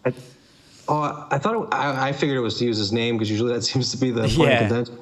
But I didn't look into it. Yeah. I don't know. I'm rooting for the guy, but I have nothing against the King of Pop either. So. I do. Yeah. But not. There could be so many puns that we could say about this. You know, it's going to be a thriller. You know. Yeah. He's bad. Yeah. You know. I wish the guy had beat it. Yeah. Where's Aiden Mack? Aiden Mack will have a pun. Dylan Ryan said this was about Ty Tuivasa. Ty loves a good old shoey. So I guess the shoey is the drink out of the shoe. There's a term for it. There's a term That's for excellent. It's weird. Love it. I want a shoey. Yeah. I don't. Not a fan, MMA on point, not a fan of CM Punk fighting in the UFC, but if you sell that many pay-per-views, then you should be rewarded proportionally to the tickets you sell. It's not fair relative to talent, but that's the reality. Pretty much. Well said. Yeah, well said. I agree. Fighters also got to pay for their camps with their small salaries. Exactly. That's and I've been on both sides of that as a coach and as a competitor. Sucks. Yeah, I'd say you feel bad almost where like a guy doesn't get paid a whole lot and you're like, well, you know, when you're a coach and you're making more. Yeah, fuck. Right? You feel like shit. But I'm the type of guy that lets the fighter sleep. You know, I've had fighters that stayed with me the last week leading up. They can stay at my home. Like you have me for that time. I go extra, so I don't feel as bad as some maybe should. But you know, that's not the point. The point is like no matter how you slice this. Underpaid is underpaid, man. It's just, you know, like it's complicated and convoluted, but I understand it on all levels. I really do. I try to anyway. Punk alluded to catching people in training and having good moments. Do you think it was any of the senior fighters there he caught? Obviously hard to tell. For him, I hope it was. Yeah, he knocked out Woodley. Imagine. I'm going to go with likely no. Yeah, that's why Woodley's been out for so long. CM Punk has been beating him up in training.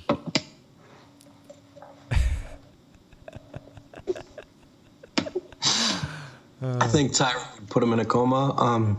I doubt it. I doubt he hurt any sparring partners. Who knows, man? Who knows? You know, you don't leak that out either, though. That's so amateur. Yeah.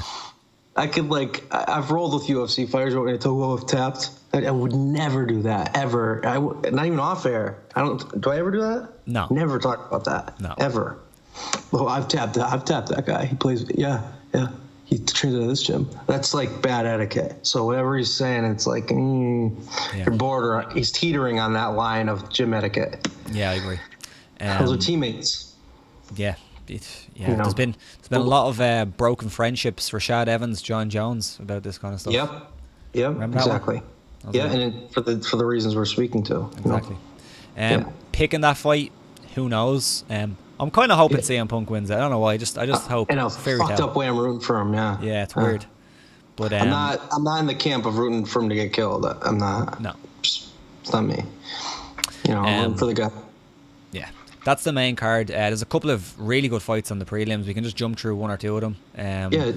Run through them. Yeah, and then we can we'll move on. Yeah, do you have a bit of time? Yeah, to stick around. Yeah. Awesome. I got another half hour. Awesome, perfect. So Alistair Overeem versus Curtis Blades is the prelim main event, if you will. A lot of people think this should be on the main card, and I think you could argue that definitely. Maybe the other heavyweight fight, right? Gotta have a heavyweight one. Yeah, you got it. It's got to be there. That could be really boring. That could be super boring. Think so? Yep. Curtis Blades wrestling. It's made to be stalemated, you know. Yeah, but Overeem's not incompetent as a grappler. Don't forget that. Yeah. Great guillotine. One of the best ever in his prime. I mean, I'm wearing a shirt from Overeem days. Nice. I'm a fan.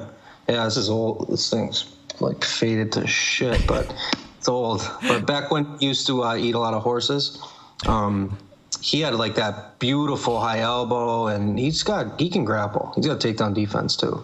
Very good at getting the underhooks, but his striking's lacked, and he's obviously not eating horses anymore. Blades is a wrestler, but he could grind it out. I could see that being not fight of the night. I feel the same. It's kind of a paradigm shift almost to see Overeem not on the main card. It's like Alistair Overeem, he's been paid a lot of money. He's probably close to $1 million per fight. if he wins, you know. So it's kind of There's a crazy. guy who's doing financially. Yeah, so it's crazy to see him on the card. It'd be a huge win for Curtis Blades if he can win. He's like 60-18 or something. His record's insane. It's 43-16, but then he also has, of course, the fucking crazy kickboxing stuff. Yeah, that's a lot of fights, man. That's a shit ton of fights. It's crazy. Maybe too many. Probably too many. There was actually, I think, again, Jack Slack, just because I was listening on the way home, he brought up the point that he thinks that some of the guys looking at Andrei Arlovski and looking at Alistair Overeem, it's a bit debatable whether they should be licensed for fights right now in their kind of later age and after how many times they've got knocked out. Do you think so? Yeah, and it's funny because a guy he's going to some meeting. He's a really good friend of mine. I'm not going to say his name because I didn't ask him if I could, but he just called me because he wants me to make a video on this topic because he's going to some convention in Florida all about this. He's trying to prevent like future brain damage in fighters, or that's cool. It's in that realm. Same topic kind of thing. Like when do you cut off the flow, if you will? When do you tell them to walk away or deny them a license? It's hard to do. It's hard to tell someone they're slow. You know, like if you look at Dana when he's asked about Chuck Liddell, that tells you a story. Yeah, that's a novel in 3 seconds. He tells you a novel. It's like you can tell he likes him, like he cares. Don't want to see his friend get hurt. And the other guy only knows one thing: he knows how to fight. But Chuck can barely talk. Yeah, you know, it's hard to watch for me too. And I'm just a fan. Yeah. I wasn't anyone when Chuck was in his prime. I was training. You know what I mean? So it's odd. I get it, man. Yeah, I think Jack's got a good point. I don't know who brought it up originally or whatever, because I'm hearing some of that. I like that we're all looking at things with some semblance of responsibility, I guess, as fans or analysts or whatever we are, you know, all of the above. God, 18, Curtis Blades isn't a killer of a puncher, but I could see him just smothering him. Yeah, you know? I agree. Or you know, it's a fight. Who knows? It'd be a knee to the head, right? Yeah. We kind of spoke about Mirsad Bektic versus Ricardo Lamas. We were both in agreement. We think maybe Bektic can use the power of the mustache to get the win. So he are the champions probably by the end of the world. Anyway, he's just a poor boy and no one loves him. Bektic he's amazing. He's got one loss, and when I first saw that guy, I'm like, he's got a massive ceiling. Yeah. He's in the right class first. He's like kind of big for his weight class. He's like a good weight cutter, if you will. Yeah. You know, like he makes weight well and stays, you know, fit, lean. Lamas just took that bomb, you know, pretty recently. And we haven't seen Lamas at his highest in a while. He's had a couple little flashes of doing well, but I don't know. He's another guy, right? You know, you come off getting clipped like that, smelling salt, knocked out, and then you're going against a killer like Bektic. You know, choose a pronunciation. I don't see how Lamas wins it, but he could. Experience. Yeah, of course. Yeah. So I'm looking forward to that fight. Yeah, me too. That's a really good fight. I want to see where Mirsad is right now. You know?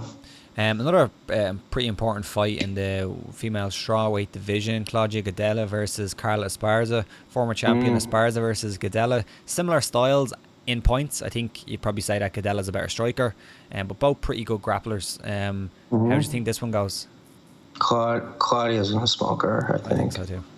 Yeah. I don't see how Carla wins it. Yeah, I don't think she's better anywhere. Again, and probably sweetheart. Sorry. Yeah, I think you have in that division. I think you have like obviously the champ Rose. Then you have Joanna, Claudia, and Andrade, right? Jessica Andrade. Yeah, and I think there's a big gap. Claudia's a huge favorite. I'm sure. And I think kind of rightfully so. I just don't see where a Cookie Monster wins a fight, you know.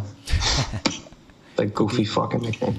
That's pretty bad. Another fighter who probably potentially shouldn't be licensed, and he couldn't get licensed in a lot of states. Eventually he has got licensed for this fight. Rashad Evans takes on Anthony Smith on the prelims. Oh, because of he has an eyesight thing or something, right? Yeah, I don't know exactly what it is. I used to have a direct line to Rashad. I haven't talked to him in a long time. Yeah. I love that guy, man. I got nothing bad to say about him. You know, yeah, I'm gonna kind of avoid that one. I like him in analysis. Yeah, and I agree. I think for me, not speaking for yourself, because I know your friends, I think, you know, I'd like to see him maybe call it a day and do what he's doing in the Fox boot and stuff. I think he does a really good job at that. He was like a really good training partner for George, kind of right when I started knowing some of them, and then my second linking up with Rashad was more Florida based. But the point being, he's very smart and very helpful. Yeah, he's a man. He's like a easy guy to respect. The way he's with Michael Johnson, the way he was with Rumble, the way he was, I mean, name a guy, right? Yeah. T Spong, you know, he tried so hard to get Spong into the UFC. Yeah. Sean Evans is a very admirable guy. Yeah. He was one of George's best of all the sparring partners George has had over the years. Maybe his best. One of his. I mean, he made George better. Wow. You know, I'm going on a limb there. You know, Frost could shoot that down in a second, just from what I've seen. Yeah. But he was always, because he knew how to do it right and pose the right threats, and no one ever got hurt. You know, Rashad's an admirable dude. I can't say anything bad, but I get the other part. I hope he's just trying to go out on a win and then say bye. Yeah, tough fight ahead of him though, because I know. Yeah, Smith's a tough guy. Tough fight to get. You know, a guy who, you know, he's not a world beater, but good striker. He can be heavy. Yeah, you know, hard to take down. That Hector Lombard knockout was. Oof. And that was when everyone went. Yeah. Whoa. Yeah. Well, he's big. Yeah, he's huge. Yeah, and Rashad's he's not that tall, you know. Yeah. That guy's like, what is he, 6'2", which is weird, because this fight is actually at 205. They both fight at middleweight, but it's at 205. I'm not sure, you know, why. You know, maybe. Yeah. Just let's not cut weight.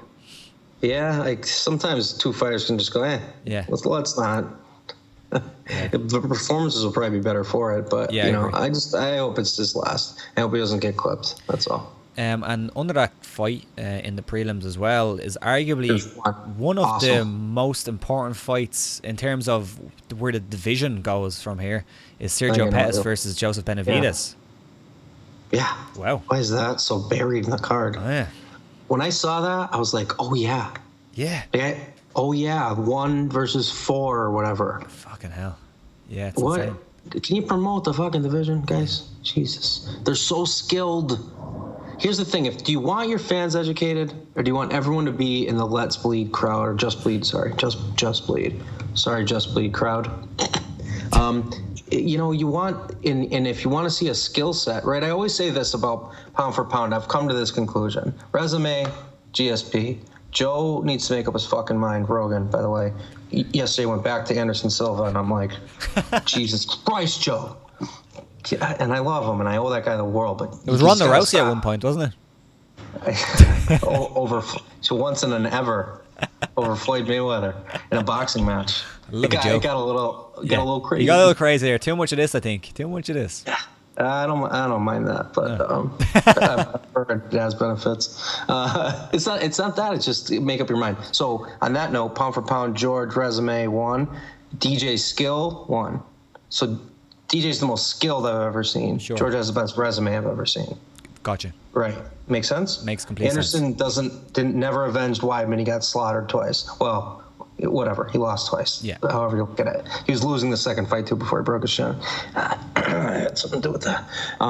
Proudest moment. That said, a lot of those guys, Pettis is a very refined striker. He's actually, in some ways, better than Anthony as a striker. I don't think he has the same submission game, really, although that division might have something to do with it, and or the discussion we had 2-3 months ago about submissions, right? Yeah. Who knows? But Benavidez has been there. He's that guy that has just been, there's Mighty Mouse. Yeah, pretty much. Shit. Pretty much. You know? Yeah. And I think Cejudo was a nightmare stylistically for Sergio. That was the problem probably there. Yeah. We spoke about that as well. Yeah. On the fight. Sergio, he's not really worried about being on his back, and that's a problem in 3-round fights against wrestlers. complacent. Yeah. He doesn't Chuck Liddell didn't get taken down too much because he had really good, again, it was an underhook kind of game, we used to call sprawl and brawl. People don't really say that anymore. Yeah. But if he did if his back hit the mat, he'd pop up. Yeah. He had that game. Bisping, very much the same. Yeah. Conor actually, believe it or not, does the same. When if he hits, he pops up. Seaver tried to take him down the way he kind of wiggled out. Yeah. So then there's complacent guys because they maybe in the gym, they submit guys off their back, but when everything changes when the lights are on, and Benavidez is very confident on the ground. He's got to be less complacent on his back. I mean, and you had said that before his fight with Cejudo. Yeah, I remember you called that. I mean. Great fight though, man. I think it's going to be standing. I think they're going to stay standing. I think so. That'll be interesting, and Sergio can win that war. I completely agree, and I think Benavidez is back with alpha male. I feel so. Obviously looking for that overhand hair blonde looks awesome. Yeah, love blonde dyed hair. Love it. Yeah, Joby One Kenobi, as they call him. Do they? That was he one of his. He seems like a great guy, man. I have no bad words about Joe Benavidez. He's been on war. To outline how big this fight is and how important it is, if you look at both guys, their last fight, Henry Cejudo, both guys, Sergio Pettis lost to Henry Cejudo and Benavidez actually beat Henry Cejudo in a really, really close fight, Razor. I remember. Mm-hmm. So and now Henry Cejudo looks like he's getting a title fight, so that's how important this fight is. They're that close. I think that's all but signed. Yeah, exactly. I think that's got to be DJ's last at 125. Think so? If he won. For now, Yeah.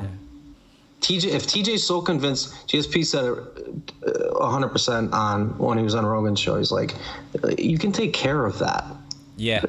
Make it about the purse. Yeah. If you put all their money where their mouth is, right? About weight. If you're worried about someone making weight, I think it's more like DJ's he's not even big at 125.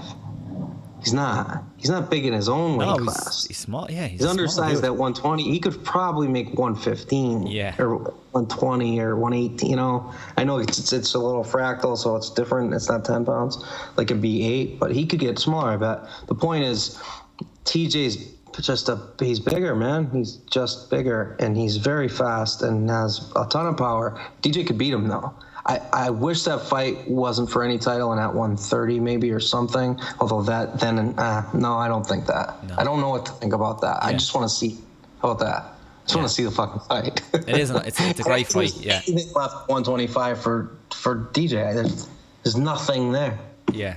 Yeah. To be honest, that's the one fight that I of the super fights I didn't really care too much about. Not that I didn't care, as in the fight is excellent, it's brilliant. I just didn't think it made sense at the time. But if you make it, it's just If TJ beats Cody again, then I think DJ beats Cejudo again, I think it's not the only logical, but it's the most by far logical. Yeah, it's Anderson Silva GSP back in the day, in a way. I want to be a fan, get some popcorn, and be on Fight Companion and watch the fight. I just want to watch that fight. Yeah. You know what I'm saying? Yeah. It's fascinating. One other, probably the other standout fight on the card is Clay Guida versus Charles Oliveira. Another really good fight at 55. Very different approaches, man. Yeah. You had a whirling dervish versus kind of a almost too calculated kind of guy. Yeah. Oliveira pulls these crazy submissions out of nowhere often. Guida doesn't feel pain, I don't think. I don't know. It won't be boring. I can't imagine. Every time I say that, it's fucking boring though. I'm not as up for that fight as the prior mentioned fights. Not most of them anyway. I think Guida's kind of at the end of his rope, right? Yeah. And I think Oliveira's kind of hit his peak too, and probably doing a little of this now. Yeah. Or definitely is. Plateauing. Yeah, I just don't, is he going to win the belt? Is he going to go on a title run? Either of them? It's just one of those, name recognition fights on the card. Yeah. That's how I feel about it. I'll watch it, I agree. I'm not, That is UFC 225. There was actually a really good question by MMA on Point in the chat, and I want to get to that, and then we just get to one or two more things, and then we'll call it an evening. But MMA on Point said, as someone, this is for yourself, I think, as someone who is close to the sport and athletes, why aren't fighters more vocal about starting a union? Afraid of being fired? Don't believe in them? The first one. Yeah. Everyone, but like in locker room talk, if you want to call it that, right? That's taken on a new meaning in this country. But what people say behind the scenes is that they wish fighters didn't have to be. So Henzo and I had this conversation. He wishes that MMA fighters didn't have to be so selfish. Does that make sense? Sure. Right? You can't. You have to understand Dana, which isn't that hard anymore, right? You gotta understand what kind of guy he is. The new ownership, what kind of people they are. They're very hands off. They didn't know who Amanda Nunes was when she fought Ronda. I mean, that's a champion. It's your champion. You know, it like at least know your champions. Yeah, that's. I mean, at the very least. Whoa. Yeah. Like, that was bad. That was sign one of like, what just happened? You bought the company, so it was like, oh, Lorenzo, come back, please. Right? There's that secretly or what? It's not secretly. It's just fighters. It's not so much a union. It goes back to the earlier CM Punk kind of what that boiled or brewed up into is that like pay. The reason they don't make pay is because they don't have a union. Many of them probably don't understand that. Sure. A lot of fighters have been in jiu-jitsu class since 11 years old, you know, prior or wrestled in high school, maybe didn't even go to college or went to college as an All-American collegiate wrestler and went to college, you know, right? So like they may not understand that part of the business, or they didn't have the right manager or whatever. They don't know how to organize and get it done and not get out of favor in the process, I think is the best way to say it. It's hard to like say all this without using names. I'm only using Dana's name, you know. Yeah.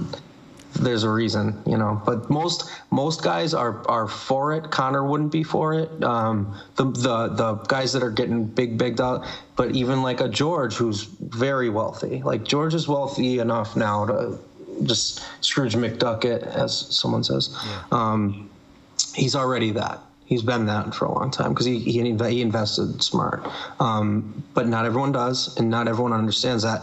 It's more about, it's fear from above, right? Look what the Yair thing was. That was nothing but a message. Yeah. That's all that was. That's all it was. I completely agree. This isn't the first time, man. This is the 1,000th time. Dana sends a message through the media. Then all of a sudden it snowballs. Then someone thinks they're going to get cut.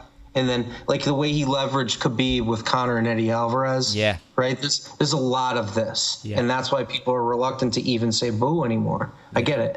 You know? Yeah. It sucks, and the thing is that a lot of fans won't really complain about that because at the end of the day, the main thing the fans want is they want the fighters to fight the best fighters. But I think you need to also realize that these guys need to have some kind of control over their careers. You know, they can't just take every fight in every circumstance.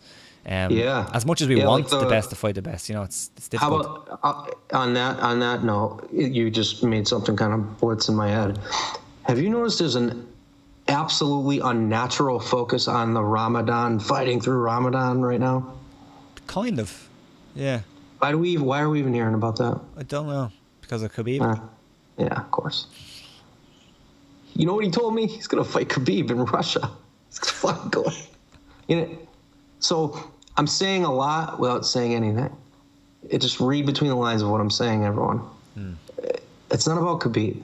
It's not about Conor even. It's about saying things that are not reality. Yeah. Right? So, like, there's this focus on, like, oh, my, this warrior, he fought through this guy. Like, would you have said that about anything else that guy did?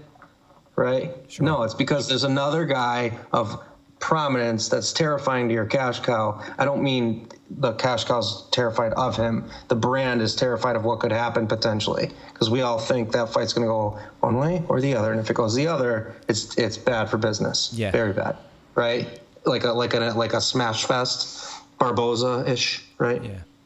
So there's this weird focus on, like, he should fight through it.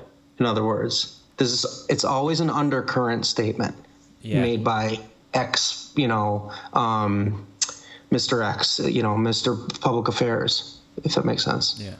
Again, I'm treading lightly here because I'm not I'm not trying to burn bridges, but I'm trying to answer too.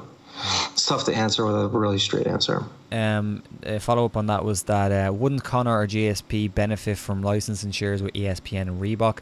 I honestly, I don't think so, to be honest. I think no, none. Yeah, I think ESPN zero. Yeah, no, zero. There's nothing in there. There's nobody basically sitting with the UFC. There's no, unless that contract's different than as told to me. Yeah.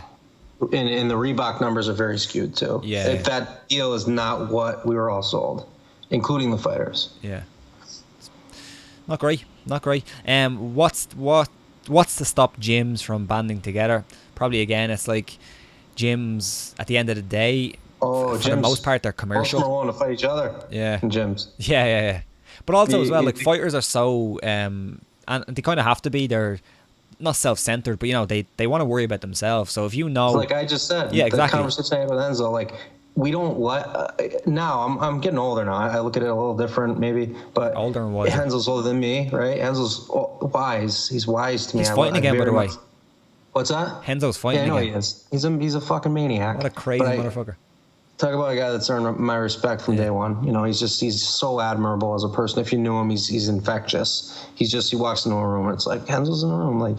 He's a light bulb. That said, he's wise. And he was saying that, you know, in BJJ, in that community, right, the grappling, submission, whatever you want to call that community, jiu-jitsu, there's a lot more loyalty, but there's a lot less money, right? On the internet, you'd think differently because, like, jiu-jitsu videos are very popular, but in reality, that's not the case. But in MMA, you don't know when Dana's going to tell you, I don't give a fuck for your teammates.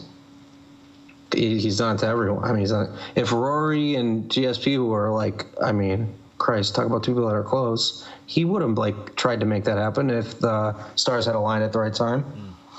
You know, and they don't care. They're a promotion. They're not in the philanthropy business. They're in the fight business, as I'm sure he'd say. Yeah. MMA on Point said ESPN Reebok would be true a union. They don't get it now because they don't have a union. I think I misread your question as in, they meant if they had a union, would they? Then yes, I think they would, yeah. I think especially Reebok because they have, like, I probably have one of them behind me somewhere. I get sent so much bullshit. Guys, if you send me things like boxing gloves, I have enough fucking t-shirts. Anyway, Reebok would make sense, but I don't see ESPN like giving you a slice of the pie. I don't think they do that with anyone. I just don't think that's how the payouts work exactly. It's all through the promotion at the end of the day. Yeah, I think I'm not sure how exactly how it works, but I know like if the Premier League, like football, soccer, sign a deal with say Sky Sports, I'm pretty sure some way that trickles down to the clubs and then the players. I think it's teams though. Yeah, but then individuals. I don't know. Not sure. I know. They should though. They should. Yeah, of course, right. And I'm all for there should absolutely be a fighter union more than any other sport because you're talking about a zero-sum. I always talk about why I love MMA versus people. Often my friends from, when I was 7 will go, why don't you watch the Patriots anymore? Why don't you watch X sport? Name the sport. Because I'm an athlete. I grew up watching all sports. Now I don't have time, But there's also this element of zero-sum games. And this is, I'm borrowing from another very influential person on me, John Danaher, would always talk about the zero-sum game that is grappling and or fighting, right? Yeah. This goes to the inherent selfish nature of it, right? Now, with that being said, these people are in a zero-sum game fending for themselves. It's just them. You may have a manager. You got teammates that you might have to fight. You might have to fight, not compete against in a tennis fucking match. You might have to try to take his consciousness in the face. Yeah, kick him in the head with your shin and put him in a fucking hospital. This person that is supposed to be your teammate. I mean, if that happened on a football field, Tom Brady goes over and kicks his wide receiver in the nuts, he'd be out of the league, or whatever. I don't know what he'd do. But you get what I'm saying? Like, it's an inherently selfish sport. So you need some cohesion. They don't need to all agree on terms. It's just you need some type of power. And that's why, like, George stood behind it, because George is a very giving person. Yeah. George is very isolated in a lot of ways, but, like, when he's in the gym, he's fun, When he's not in the gym, no one knows where the fuck he is. Danaher's like that, too. They're very private when they're private. But, like, does that make sense the way I'm saying it? Yeah. Like, he cares about his fellow fighters. I think probably because he's been fucked so bad, Yeah. big time. I hope that makes sense. I know I'm in circles a tad with this, but no, it's cool. Before we leg it, if anyone has any quick questions, we'll answer them. But there's a couple of things I just wanted to touch on. What was your thoughts when you heard that potentially Conor versus RDA was supposed to happen? This is actually something that we heard about as well. Like a month back or something, or whenever that was, and we heard it as well. What was your initial thoughts? Horseshit. As in horseshit, as in it'd be horseshit news, or horseshit as in it'd be horseshit it's if it fake happened? news, like hashtag fake news. Do you think so? Yeah, 100%. Yeah. Someone show me a contract and I'll believe it. Yeah. How many fighters have put contracts up on Twitter? 1 million. Yeah. Show me a contract, I'll believe that. The only thing I will say is that I heard from somebody close to the camp, SPG camp as well. As in, oh yeah, they have no vested interest in. Yeah, but back in the day, I mean, you know. Wait. Well, back in the day, this fight's happening now. No. The RDA versus Conor fight was supposed to happen, or supposed to be in the works just before the Dolly incident happened. Really? Yeah. I thought it was for this. No. Well, it might have been for this show, but I mean, this card. But yeah, but as in, it was back then. That's what was being discussed. Yeah, and then the Dolly incident happened, and apparently Conor clearly wanted to fight RDA. You know, maybe. Yeah, but if it was that long, I didn't know. I thought it was like this recent development. No. But in terms of like, not that it's fake or true, like, is that like just a terrible matchmaking? As in, like, it makes no sense. Khabib is there. Makes zero. I mean, zero sense. Yeah. Conor McGregor's return against RDA. People are gonna be like, dude, you're 3 years late on that fight. No one gives a shit. Yeah. Khabib just slapped your boy around like a child, and then you threw a tantrum when he was locked in a bus. Regardless of how you feel about that incident, you got a guy to fight. He's ready. You better fight him. Yeah. You're gonna lose a lot of cred amongst fighters, especially.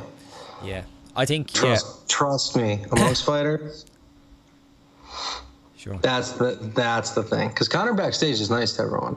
Yeah. Just for the most part. I mean, he's got a couple guys, maybe not, but so is Colby Covington. But yeah, most of that shit's an act. But like when Chill was backstage, Chill laugh with you. Like he told you he was trolling. Yeah. Does that make sense? I remember on the Rogan podcast he was talking about the interactions he had with Vanderlei. At Tough, and he was basically telling Vanderlei, you're supposed to be the good guy. Stop making stop being the bad guy. I was surprised Phil said that, knowing how popular the podcast was. Yeah, because I was like, that's kind of your trade secret. That's his thing. That's his gimmick. But it's in it. But it never seemed disingenuous. It was always funny, you know. Yeah. MMA on point. Why don't more people see the violence as competition? Wrestlers like Couture, Sonnen, Hendo all seem to get that from their wrestling background. I guess he means fighters fighting teammates. Why did you not see it as just a competition and not personal? I guess that's what the question is. Is it? Yeah, I'm not sure what he means. Like, I mean, like, is it? I think it's like, if fighter A and fighter B are in the same team and they don't fight each other because they're friends, but why don't they just see it as a friendly competition of sorts? I think that's what the question is. It's not a friendly competition. Yeah, it's trying to take each other's consciousness. It's a fight. Yeah. It's not a grappling match. Yeah. There's too much on the line, man. Look what Anderson Silva's leg after Weidman too. Bisping after the Vitor head kick. Yeah. His eye. There's a lot. There's a lot of them. It's a very dangerous game. It's a fight minus groin strikes, biting, and eye gouges, and 12-6 elbows. Yeah. Right. It's a fight. You don't want to fight your friends in life or in a ring. That's my opinion. I think that's a good place to end it. It's very wise, Mr. Dorman. If you haven't checked out Brendan Dorman before, he does breakdowns on his YouTube channel. There'll be a link in the description below, or just search Brendan Dorman MMA and you'll find it on YouTube. He has some really good ones. He has a Yoel Romero one and he has a Robert Whittaker one. So Sergio Pettis one. I got a couple others on the card too. Yeah, you have a lot of guys who are on it too. I'll do a. This is 226. I was getting fucked up. Yeah, 25. 25. Yeah. I hope it's 225. I'll do a playlist and I'll put it on my my channel. Excellent. Like fighters that are on this card, I'll put them in a playlist. Yeah, but yeah, right. we'll leave it there. Thanks for anyone who asked questions or who joined the conversation. I like this. I like the live part of this. It's fun. Yeah, it's fun. It's different. As Robert will testify real quick before we go, I always tell him surprise me. I don't want to know. That's what we want. Yeah. That's what this show is. We prepare, as in, you know, we do a bit of research on the fights and stuff and don't win blind. But I have no idea what's coming when I get on. What's coming. So yeah, this was fun. Thanks again, Brendan, and no problem, we'll do it again soon. I'm not sure if Noel is back next week. I think it might be the week after. I'm not sure. Still off on paternity, but we'll be back in studio soon. But I think we're going to continue with these. I think these are fun just to do, once a week or something. Yeah, it's not so hard. We can deal. Yeah. So we'll see everyone soon. Cheers. And we'll talk soon. All right, brother. Enjoy the fights. Later.